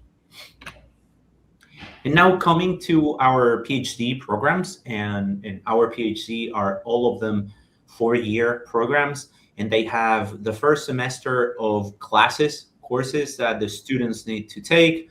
And then we have a second semester where students go now more into the labs and to produce preliminary data to present their thesis research project that they are going to develop over the following 3 years. And on biochemistry, this is one of the oldest doctoral programs in the biological area in Chile. And this is, well, all our PhD programs are very academic and research oriented. And this one in particular look at the structure of proteins, study of biochemical changes associated with cellular stress, also the relationship between bioenergetics and cellular metabolism, biochemical processes related to the nervous system and molecular physiology. Then similar research by now regarding the immune system, and a newer, very strong group on the interaction between genes and sequence analysis, research through functional genomics, molecular biology, bioinformatics, bacterial and viral biochemistry, and finally the study of signal transduction mechanisms and the molecular basis of various pathologies. Then our PhD program in pharmacology, here what we are focused on is on the mechanisms of action. So either understanding targets within diseases and then designing molecules for that, or more on the validation end of things. And we looked at neuropharmacology, cardiovascular pharmacology. We have a branch of drug development and targeting, a part of which I am a part of. Cancer pharmacology, immunopharmacology, and antimicrobial pharmacology as well. Then moving more towards the formulation end of things, and this is the PhD program that I coordinate. We have our PhD in pharmaceutical sciences, and if pharmacology looks at the active molecule and how we describe the mechanism of action of the molecule itself, on the pharmaceutical sciences program, what we are interested on is on providing suitable formulations for specific drugs that are informed by the disease and the biology of the disease, and this in turn produces the delivery system for that drug molecule. So we look into development of pharmaceutical formulations for the delivery of bioactive compounds, and this is on the broad sense, not only on human health, but also on veterinary sciences, so animal health. And we've looked more recently into plant health with a perspective on agricultural sciences. We also have a strong group on obtaining and analyzing bioactive compounds from natural sources. And we have a number of colleagues that work on preclinical testing of all the formulations that we design and explore. And then we have a PhD in chemistry. This is one of the oldest as well in the country, and this is shared among 2 different faculties in the university. And the research areas are physical chemistry, organic and biomolecular chemistry, inorganic chemistry and material sciences, analytical and environmental chemistry, macromolecular chemistry and polymers, and theoretical and computational chemistry. And finally, our nutrition and food PhD program. Again, this is another PhD program that is shared among different faculties and institutes of our university. And here we expand to many areas of food science in general. So functional foods, physiological, pathophysiological and nutritional aspects of micronutrients, biopolymers for developing foods, technological innovation in food, food microbiology and safety coming from some of the master programs, research lines as well, clinical nutrition, the relationship between nutrition growth and development, the relationship between nutrition, aging, and public health, animal nutrition and feeding, nutrigenomics and gene regulation, production and preservation of plant-based foods, physical, chemical, sensory, and organoleptic properties of foods. This is a research line that has been supported more recently with a new hiring of a professor that recently joined the faculty, and food chemistry and biochemistry as well. And as I said, we organize our faculty in 6 different departments, and all of the PhD and master's programs and even the undergraduate programs are sustained by all these departments working together in their disciplines and offering courses and thesis work for the students that come into the faculty. So we have a department of biochemistry and molecular biology, a department of food science and chemical technology. My department, where I'm hosted, is the Department of Pharmaceutical Science and Technology. Then we have the Department of Pharmacological Chemistry and Toxicology, the Department of Inorganic and Analytical Chemistry, and the Department of Organic and Physical Chemistry. And with that, I want to bring us to the end of this presentation. Again, Slavi, I appreciate very much this opportunity, and here on the screen you can search for us. On the bottom left is our website for you all to visit us. Please email me if you have any questions, and we would be happy to host you and happy to start further collaborations with you guys at USB and everyone logged in online at this point. So with that, I want to leave it at that and then take any questions. Thank you very much for the detailed presentation. I always was telling that it's really a pleasure to work with the people in Latin America. with the neighbors, it's easier to work and to share the new ideas and discover the new perspective for the collaboration. It's a good thing. Now, the practical questions. Students, if they decide to go to Santiago, do you have facilities that they can use as accommodation, or they need to look for the private accommodations? How it work? I would say that in the past, we have had a mix. We do have some university housing, but this is usually very sought for. So it's very hard to get a spot. But I would always, when we have enough time, I would always advise to go for that route and start a requesting process for that accommodation. But at the same time, look into private housing accommodations in Santiago near the faculty. Because as I said, in the past, I would say we've had 1 of every 5 attempts have students to getting a spot on the university housing system, but the rest usually just takes a rental, university rental, but on a private system, and we help them to find suitable places around the city that are going to be safe as well as accessible to the school, so that we can help a lot in providing advice and connections for students to get their housing in place. Well, it's the same thing in Sao Paulo. We have the very limited accommodations, and normally the students coming abroad, they stay in the private. But in fact, I don't see it as a bad thing because you have more communication with the locals, you learn more about the culture, you explore more. So end of the day, it looks strange in the beginning. I need to stay outside, but then you realize I have my freedom, I have my cultural connections, I know. So it's always nice to explore.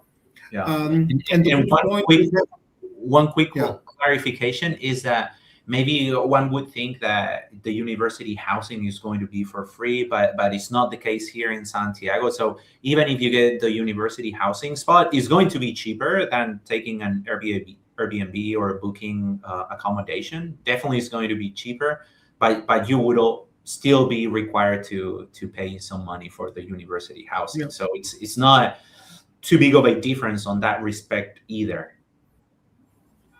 Another important point, we have the same school calendars in Chile and Brazil as well. This is facilitating because sometimes sending the students to Northern Hemisphere or to Europe, it's they have different school calendar and sometimes generating some problems. So why not to do at the neighbors? If you can do it, it's even better sometimes. Actually, it's a better. Neighbors, they know you better. They can feel, they can think like you, and it's getting even everything easier. So thank you very much for your presentation. Thank you very much for your time. Unfortunately, I'm having the message that we don't have our colleagues from Peru and from Colombia, but we're having our colleagues from center of Brazil, from state of Goiás, from Goiânia. Virginia, are you online? Finally. Yes, Slav, I'm here.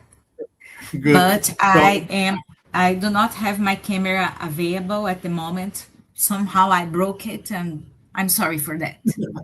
It's okay. I know you, so we can have opportunity you to visit us in Sao Paulo. Students can meet you in a real. So please upload your presentation, and I'm trying. I don't know how to do that, Slavi. Oh, it's okay. It's working now. It's working. And the good point is, this is making a stronger collaboration inside the Brazil, because this is important, very important as well for the work together and to know each other and to perform the work in the same directions. So I was visiting your university recently, really impressed by the facilities that you have there, but you can give some more information about the School of Pharmaceutical Sciences, and you can present your unit. Thank you very much.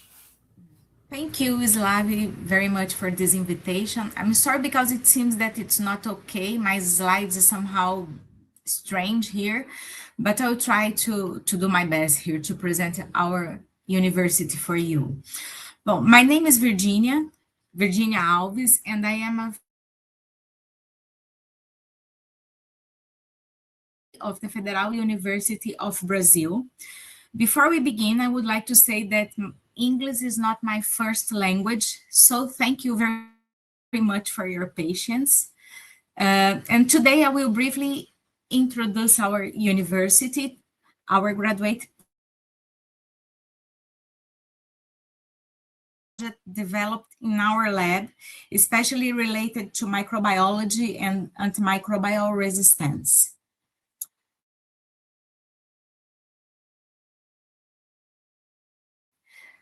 Where are we?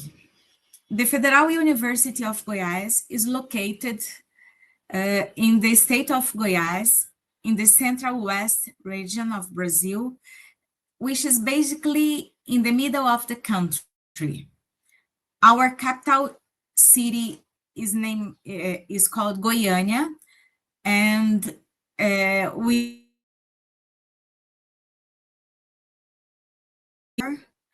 do have the Brazilian Cerrado, one of the richest biodiversity hotspot, and come back to this importance, to its importance in the next slides.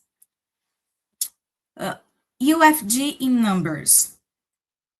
We currently, UFG has more than 2,000 students, including undergraduate and graduate students, distributed across several areas of knowledge and in 3 main campuses located nearby, but somehow there are some kilometers one far from the others. The university offers more than 100 undergraduate programs and 63 graduate programs. 3 of them are in my facility in the School of Pharmacy. And those undergraduate programs includes academic and professional masters and also PhD degrees.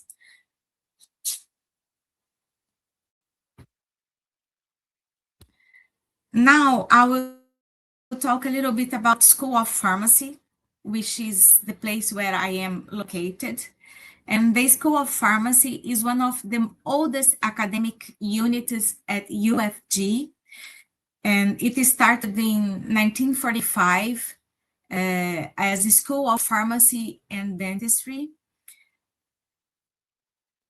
And over the years, the school expanded its academics and scientist activities, becoming an important center for pharmaceutical education and research in the Central West region of Brazil.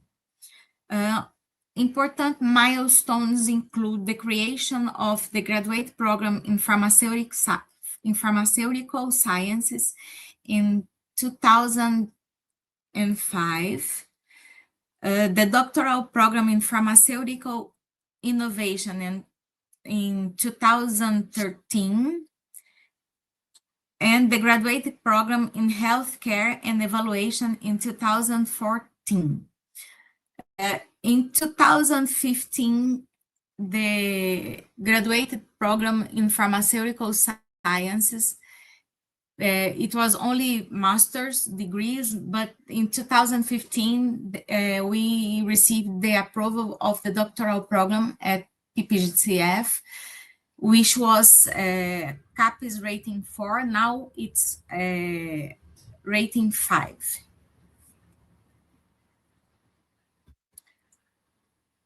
So we have labs, modern labs for high-level pharmaceutical research. This one is an example of one great lab we have, which works with toxicology. We have specialized units which work in clinical analysis, and we have our pharmacy, our university pharmacy also. And now introducing our programs. So the PPGCF, Pharmaceutical Science, is a program, our graduate program in pharmaceutical science offers both master's and PhD degrees, and it is focused on drugs and medicines and is organized in two main research lines. First, we have in the first line, it is related to pharmaceutical and analytical development, including formulation, quality control. The second line focuses on the planning, synthesis, and biological evaluation of natural products and bioactive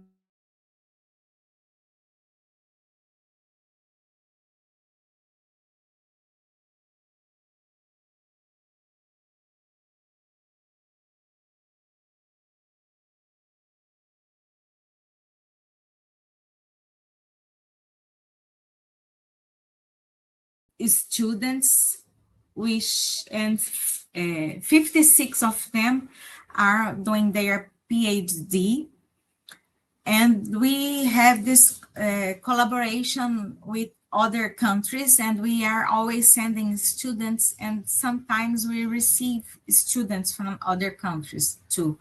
Now I know we have some students from the Central America, and we have also students from Africa, but in other program, if I'm correct. I think that's. We also have the PPGIF, which is the program in pharmaceutical innovation. One important thing of this program is that is now it is currently in the process of being discontinued in Goiás, as it has already fulfilled its role within the network collaboration model, as we are a program that is not only in Goiás, it also has collaboration from other states in Brazil. It is a network program, actually. It emphasizes technological development and innovation, and one really important aspect of this program is the exploration of Brazilian biodiversity, especially from the Cerrado and Amazon biomes.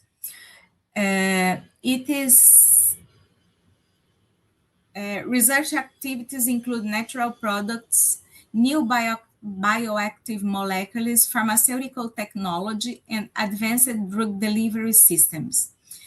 This program also contributes to training professionals, not only for academia, but also for working in pharmaceutical industry.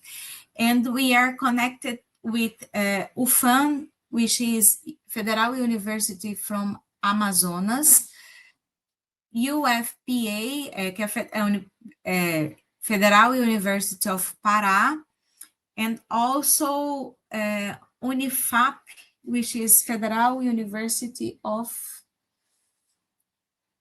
I forgot, sorry. But it is a network program, and Goiás was the first one, but as we fulfilled our role in this program, it is being discontinued here. And now I think here in Goiás, we have about 5 students who are finishing. And by the next year, everything will be closed here. It is rated as a 5-point program from CAPES, which is a way we do the grades for our programs here in Brazil. And it's a great program. I am on this program too. And last but not least, our younger program, which is a post-graduation program in health assistance and evaluation. This program is interdisciplinary and is strongly connected to public health. So we have students from our school, from pharmaceutical sciences, but also we have students from nurse school, from other schools also connected with health. And it has two research lines. First line focuses on health surveillance, including epidemiological monitoring, disease investigation, and risk assessment. The second line is dedicated to the evaluation of health services, management, efficiency, and health policies. And the program also incorporates the One Health approach, integrating human, animal, and environmental health. And I'm also working on this program. So now I will show you a little from my lab, the lab I am working on. And it's called LAMIMA, Laboratory of Microbiology of Medicines and Foods. Our research focuses mainly on antimicrobial resistance, food microbiology, environmental microbiology, and natural products. And we are currently developing several projects, several research projects. A few years ago, recently, we started working with native bees from Brazil, and we are very delighted with this work, and it has been very, very good to work with these Brazilian bees. And the ongoing projects, we have now one study focusing on the development of precision probiotics for stingless bees using autochthonous bacterial strains. This is my favorite one. We have studies with bioproducts derived from propolis, honey, and pollen from native Brazilian bees. One of our projects with a colleague is investigating the role of hospital sinks as reservoirs and disseminators of multi-drug resistant microorganisms in intensive care units. We are also monitoring, we are starting now a project for monitor critical priority bacteria in environmental and food samples from hospitals using the One Health perspective. And we are also participating in a national research initiative focused on One Health, omic sciences, and antimicrobial resistance. So we are working a lot now, and here we have our team. So we have now students from, we have undergraduate students, we have master students, PhD students, and we have many colleagues collaborating with our work. Então, so we have researchers not only from Goiás, but we also have very prolific studies developed with USP, with Federal University of Paraná. We are starting now studying with Federal University from the west of Bahia, UFOB, and we are growing very, very much, which makes me very happy. Our work is highly interdisciplinary and involves partnerships with professionals from different areas, not only from pharmaceutical sciences. And now I would like to thank you very much for your attention, and it is always a pleasure to share part of our work and research activities with interested people. And now, if you have any questions, please feel feel comfortable to make them. And I hope you did understand my English. Thank you very much, Virginia, for your presentation. It's always nice to work with you, even with the fact that we have majority of our audience students from Brazil.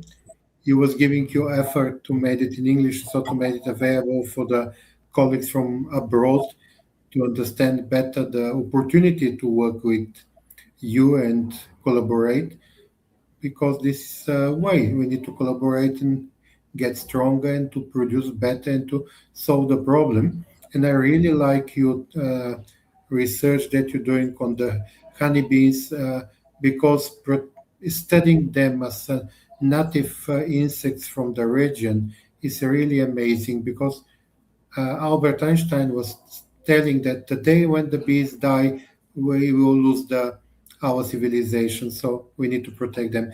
But thank you very much for presentation. I see there is no direct question for you. But again, we need to build more strong internship with us and made it more exchange of the students between the two institutions, because I mean, we can complement each other and it's good to work together. Thank you, Slavi. I did not understand. Do you have a question? Well, technically, I was looking if someone asking something, but there is not. But listen, you know the students in Brazil, they are very shy. Later, after finishing, they most probably will email you 50 emails in one day. Yes, I left my mail for you. I will. Yeah, because they're shy to ask in the public. But after the day, once you give them opportunity, they start to ask a question after question. So thank you very much. We're going to pass to the next presentation. Next presentation, I will need to present on behalf of the Professor Suvorov. He sent me his presentation because he was not able to put it here. So I hope I will put it the right way. It's okay? Can you see it on the screen? Yes, we can see. Yes, we can see. Okay, no, I put the wrong one. Let me just close this. Do it the right one. I just put the wrong presentation. Okay, screen.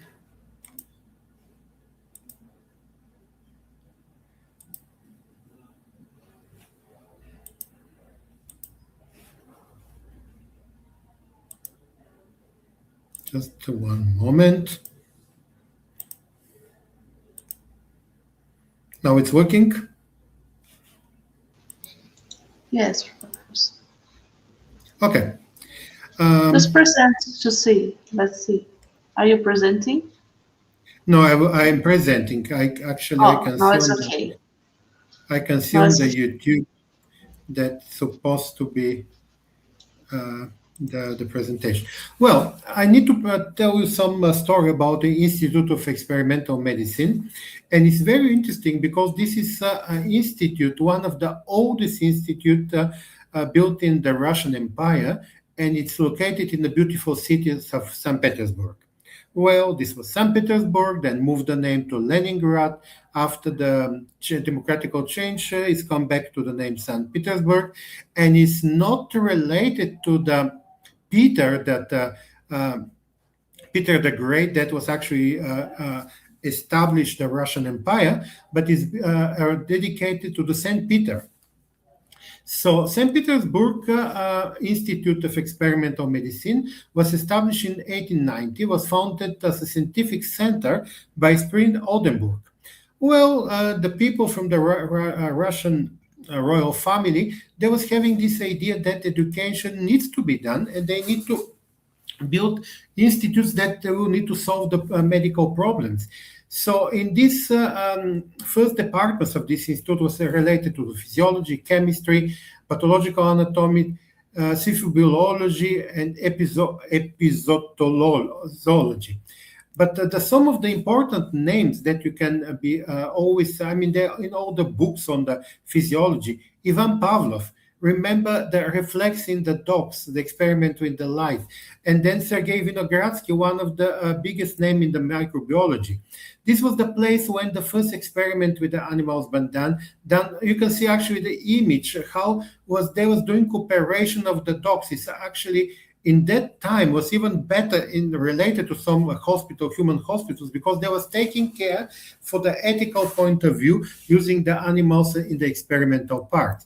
The building is still available there. It is amazing to see how it's built, how they was investing in the science and how they wanted to do the research. Interestingly, they was having several collaborations. People from this institute was winning Nobel Prizes. They was related with the other institute in Russia. There was part of Academy of Medical Sciences in the former Soviet Union. But again, they was collaborating with a different institute, and the Institute of Experimental Medicine, I mean, it's written here in Cyrillic, of course, because this is alphabet that is used in Russia. They collaborate with a different institution because they are leaders of the formation and production of the scientific knowledge, the vaccines, invents treatment. Some of the honorary doctors of the institute, collaborator in the past, it's Robert Koch. I mean, no need to explain who is this. Louis Pasteur, Joseph Lister. Remember he was the father of the aseptical work in the laboratory. Pasteur, if I need to explain to the students in the medical science, pharmaceutical science, who is Louis Pasteur, I will be really feel sorry, because it's something that everyone know him. And if we look the different globally different diseases that is growing and growing, we understand why this institute is investing in the several of this way how it can be treated. In Russia, in 95, heart diseases, cancer, trauma, insults, lung diseases, Alzheimer, diabetes, you can see the numbers, how many people die, and we need more investigation in this, how we can treat this disease. And this is a factor, one of the purpose of this institute, to see how this can be solved. Now they have different departments. They have physiology department. They have molecular genetic department that is work very strongly. Department of pharmacology, the pathological morphology and microscopy. They have in the pathology department, they work on the way how the antimicrobial peptides actually can be used, how they be introduced as a good way of treatment of the diseases. Virology, immunology department, remember polio virus, it's coming back in Brazil, it's more and more reports. We have vaccine, and this vaccine was developed in 1960 by the professors from this institute, and this vaccine exists, and we need to go back because polio, it's not a disease that is that is attacking one person, it's attacking entire family, because think about the children that suffer of polio, what is the problem for the entire family? And we have vaccine, and we need to use this vaccine because this is the way of protect from some diseases. Academic Anatoly Smordintsev, it's actually the person that is developed this vaccine as a live vaccine, and vaccine that work that be distributed all around the world. Different other vaccines was developed in this institute. We're having different work on the immunology, different concept, how we can actually explore, how we can, talking on their behalf, how we can make the world it's better. Molecular mycology department, that in the moment Professor Suvorov is head of the department. It's another interesting research group that they have a very high advanced work, and they was creating the different vaccine, chimeric vaccine that they actually can try to cheat the macroorganism that is something, and they was actually able to resolve some of the problems. But something that is very important, that Russia in fact invest on the prevention. they want to prevent to disease to don't come, and if it's possible to prevent to don't have the problem. And this is the way that they wanted to have a appropriate vaccine, appropriate way of prevention. They want as well to transform new development of the transferring receptors as tool for treatment of the diseases. And this is the way that they was actually developing new method even for treatment of HIV, rabies, COVID, influenza, hepatitis, adenoviruses. And this is the very interesting progressive work that they do. As well, another point, how we can use fermented food products as a vehicle for the probiotic vaccine, something that people do as well in Brazil, a very strong group in Federal University of Minas Gerais in Belo Horizonte, but as well they was developing during the COVID some fermented milk product that was helping in improvement of the problems with the COVID virus. As well, vaccines for mesococcus immunization with probiotic as vectors. All these options was such a topic in the research in the Institute of Experimental Medicine. As well, some treatment for the drug diseases. And interesting as well, how can I say, the concept of use of autoprobiotics, where the beneficial microorganism from you will be kept and later will be used to control the diseases in you. As well, autoprobiotics treating metabolic diseases. These problems could be solved based on this research, and it's even some type of cancer could be reduced, maybe not treated, reduce it, but why not to be a more optimistic, more dreamers and believe that this can be as well done as well. Well, contemporary medicine is a new concept, and this is the part of the future, how to say, dream of the people working at the institute, because they're looking for non-alternative way, but the way they actually can manage to treat the diseases and to make the life better.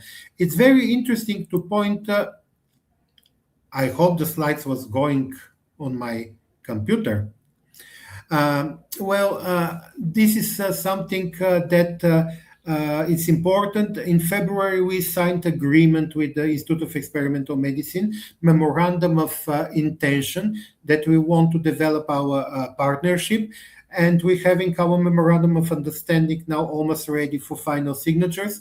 An important point is that we are already having planned for some exchange of students. But in the next round, when the Alcani will liberate some grants, I believe that some students, graduate students, maybe will be interested to spend some time there, because it's really a good opportunity for work and exchange. Well, thank you on behalf of the Professor Suvorov presenting his presentation.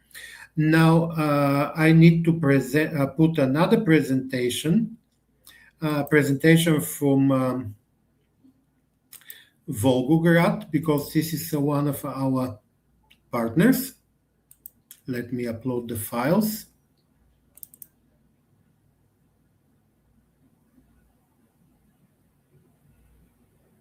Anna, it's working,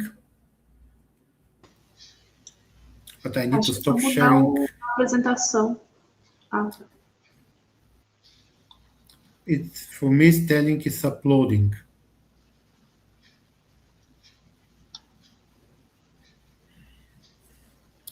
By the way, the slides was moving on the St. Petersburg or not on the screen?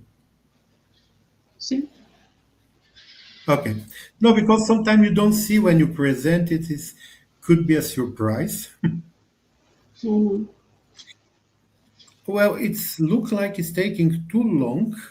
I will present in the same way.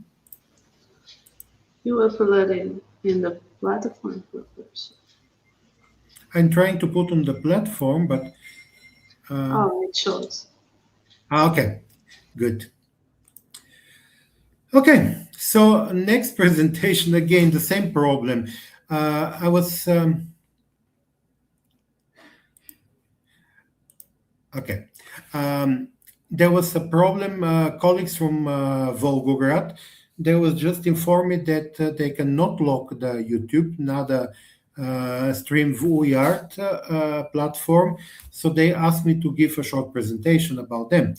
University of Volgograd, Technical State University of Volgograd, is located on the city on Volgograd, that the previous name of the city was Stalingrad.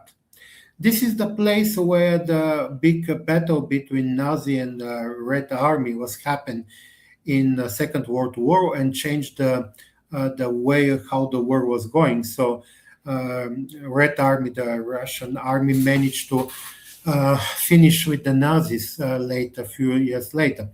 But the city is located in south of Russia, in the region of not too far from the Black Sea, Azov Sea, Caspian Sea, in the south. And we have agreement for collaboration with them. Again, this is a technical university that focuses on the different area. I mean, they focus on the polymers and composites, metallic composite as well. You understand the technical parts of the research, information technology, adaptive transportation, and the robotic systems. But very interesting, they have a big departments focusing on the food production. And as Faculty of Pharmaceutical Sciences, School of Pharmaceutical Sciences, Sao Paulo, having a huge department of the food research, experimental nutrition, for us was very interesting, this collaboration, because giving a new opportunity for exchange knowledge in the area of technology, selection, biotechnology, development of new products. That is a very strong part of this university. They're having this experimental work of the students. They're creating the new food products, adapting traditional food products in the new perspective from the market. They're having microbiology work there, improving safety of the products, how can be protected, how can be approved, how can be made it extending shelf life, because we understand from the perspective of the 21st century, we don't want just the food products, we want to safe food products, we want the food products with a longer shelf life that taste well, minimal processed, because we don't want processed food. So we need to combine all these exigencies of the consumers into formation of the new food products.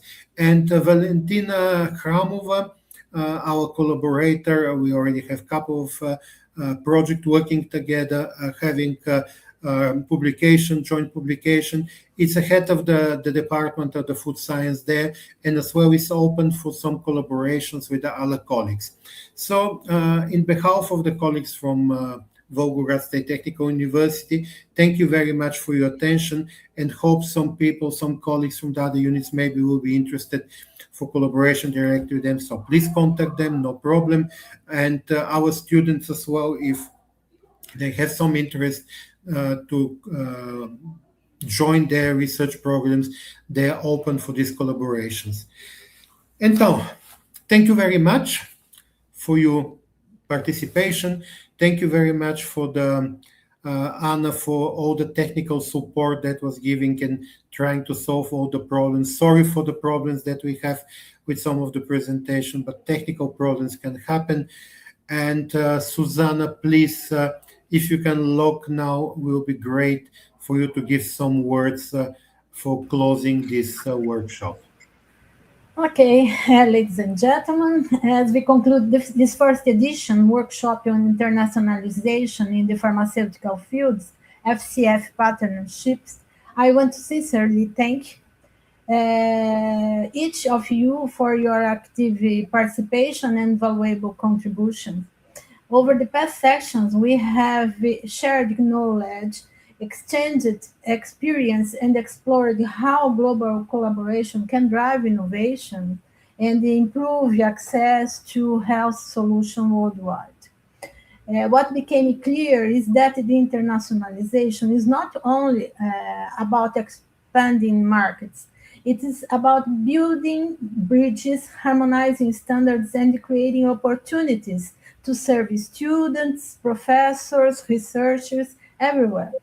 I encourage you to take the insights gained here and transform them into actions, whether through new partnerships, research initiatives, or policy developments.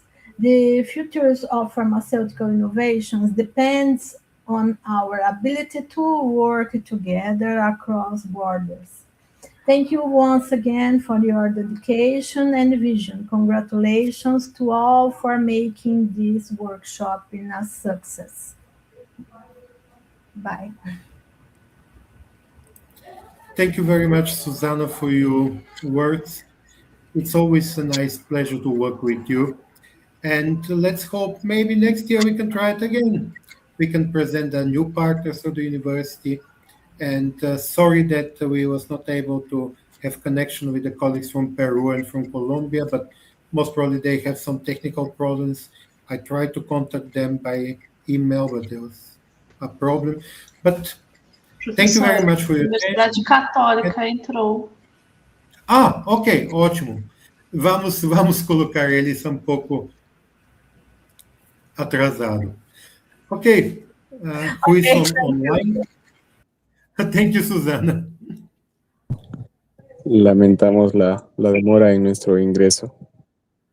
Okay, sorry, most probably we was having some technical problems to log, but please now you can share your presentation and you can present about your university.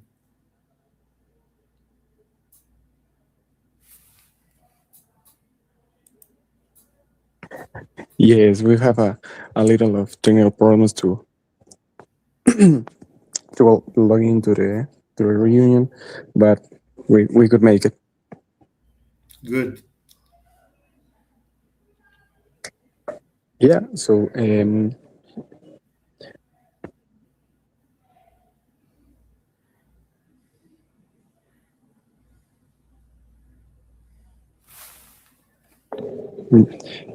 I'm trying to upload to connect, but I'm lost the connection. Not tranquilo. Let's hope we'll be fine.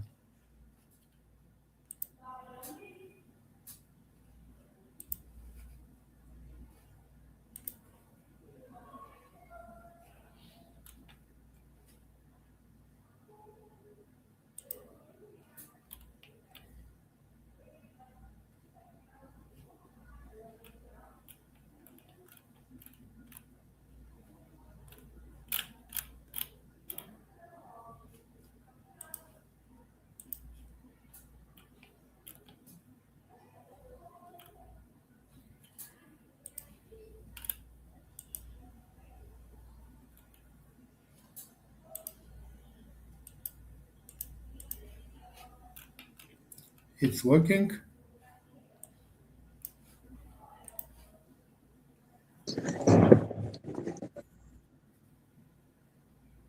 We can share the presentation, so I just gonna tell about the Universidad Católica de Santa María. Okay. So we offer many opportunities for internationalization within the School of Pharmacy. We have internship, exchanges, and different workshops for students, different opportunities for teachers, and yep, a lot of different activities for internationalization. We are able to make virtual exchanges, virtual class, master class.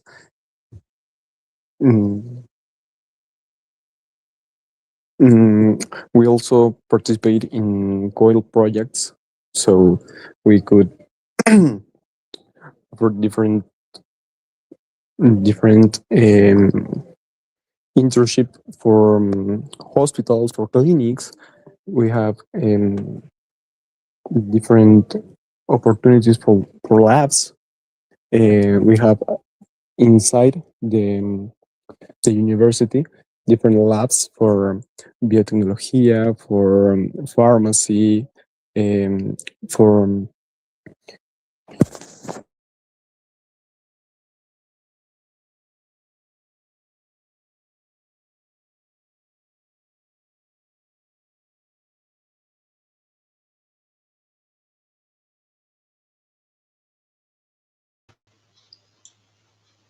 Professor, your phone mic is mute. Conexão. Can you continue, please? We're having search problems with the connection. Please hold me a second, please. We lose your microphone get muted.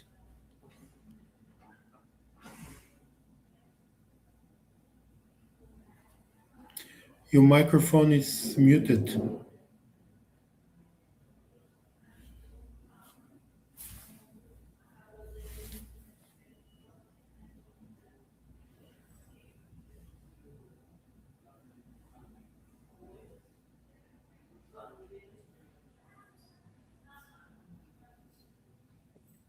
Look like it's come back.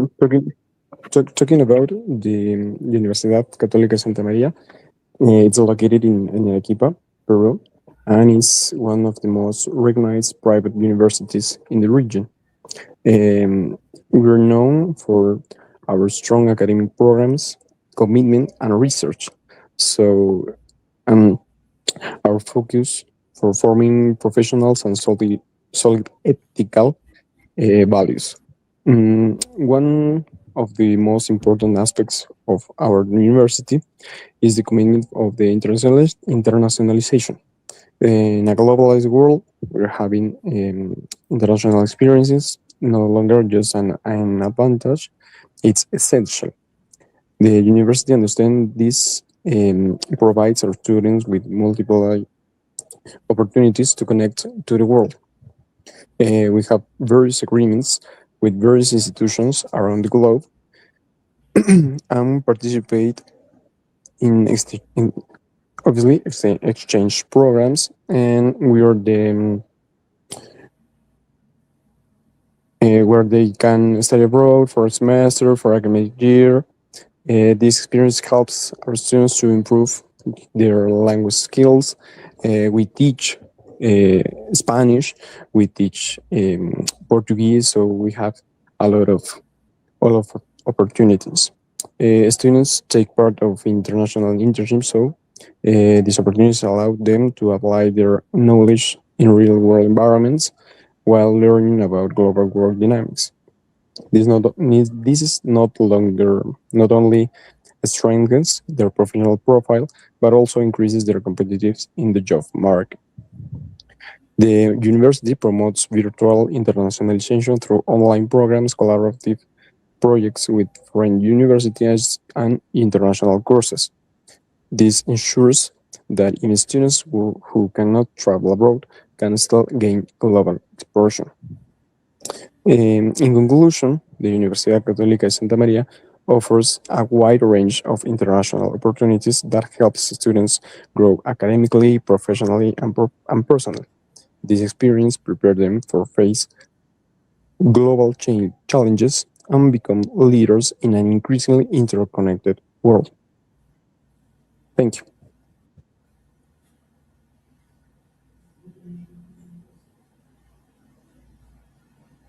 I think, again, the problem on the connection.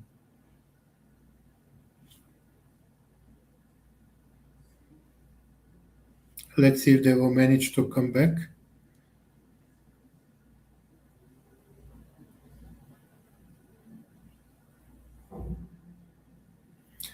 Actually, before when they come back, I want to mention something that it's very common practice in Europe. Very often for the defense of the students, master and PhD, they're inviting the colleagues from other countries. And I think this is another good opportunity in the internationalization when we can invite experts from the different countries when it's coming question to the defense of our master and PhD students. It's another good opportunity to show that we are part of one international family where people can help in the judgment of our master and PhD students. Anna, do you think we can have the connection back with them, or we lost them?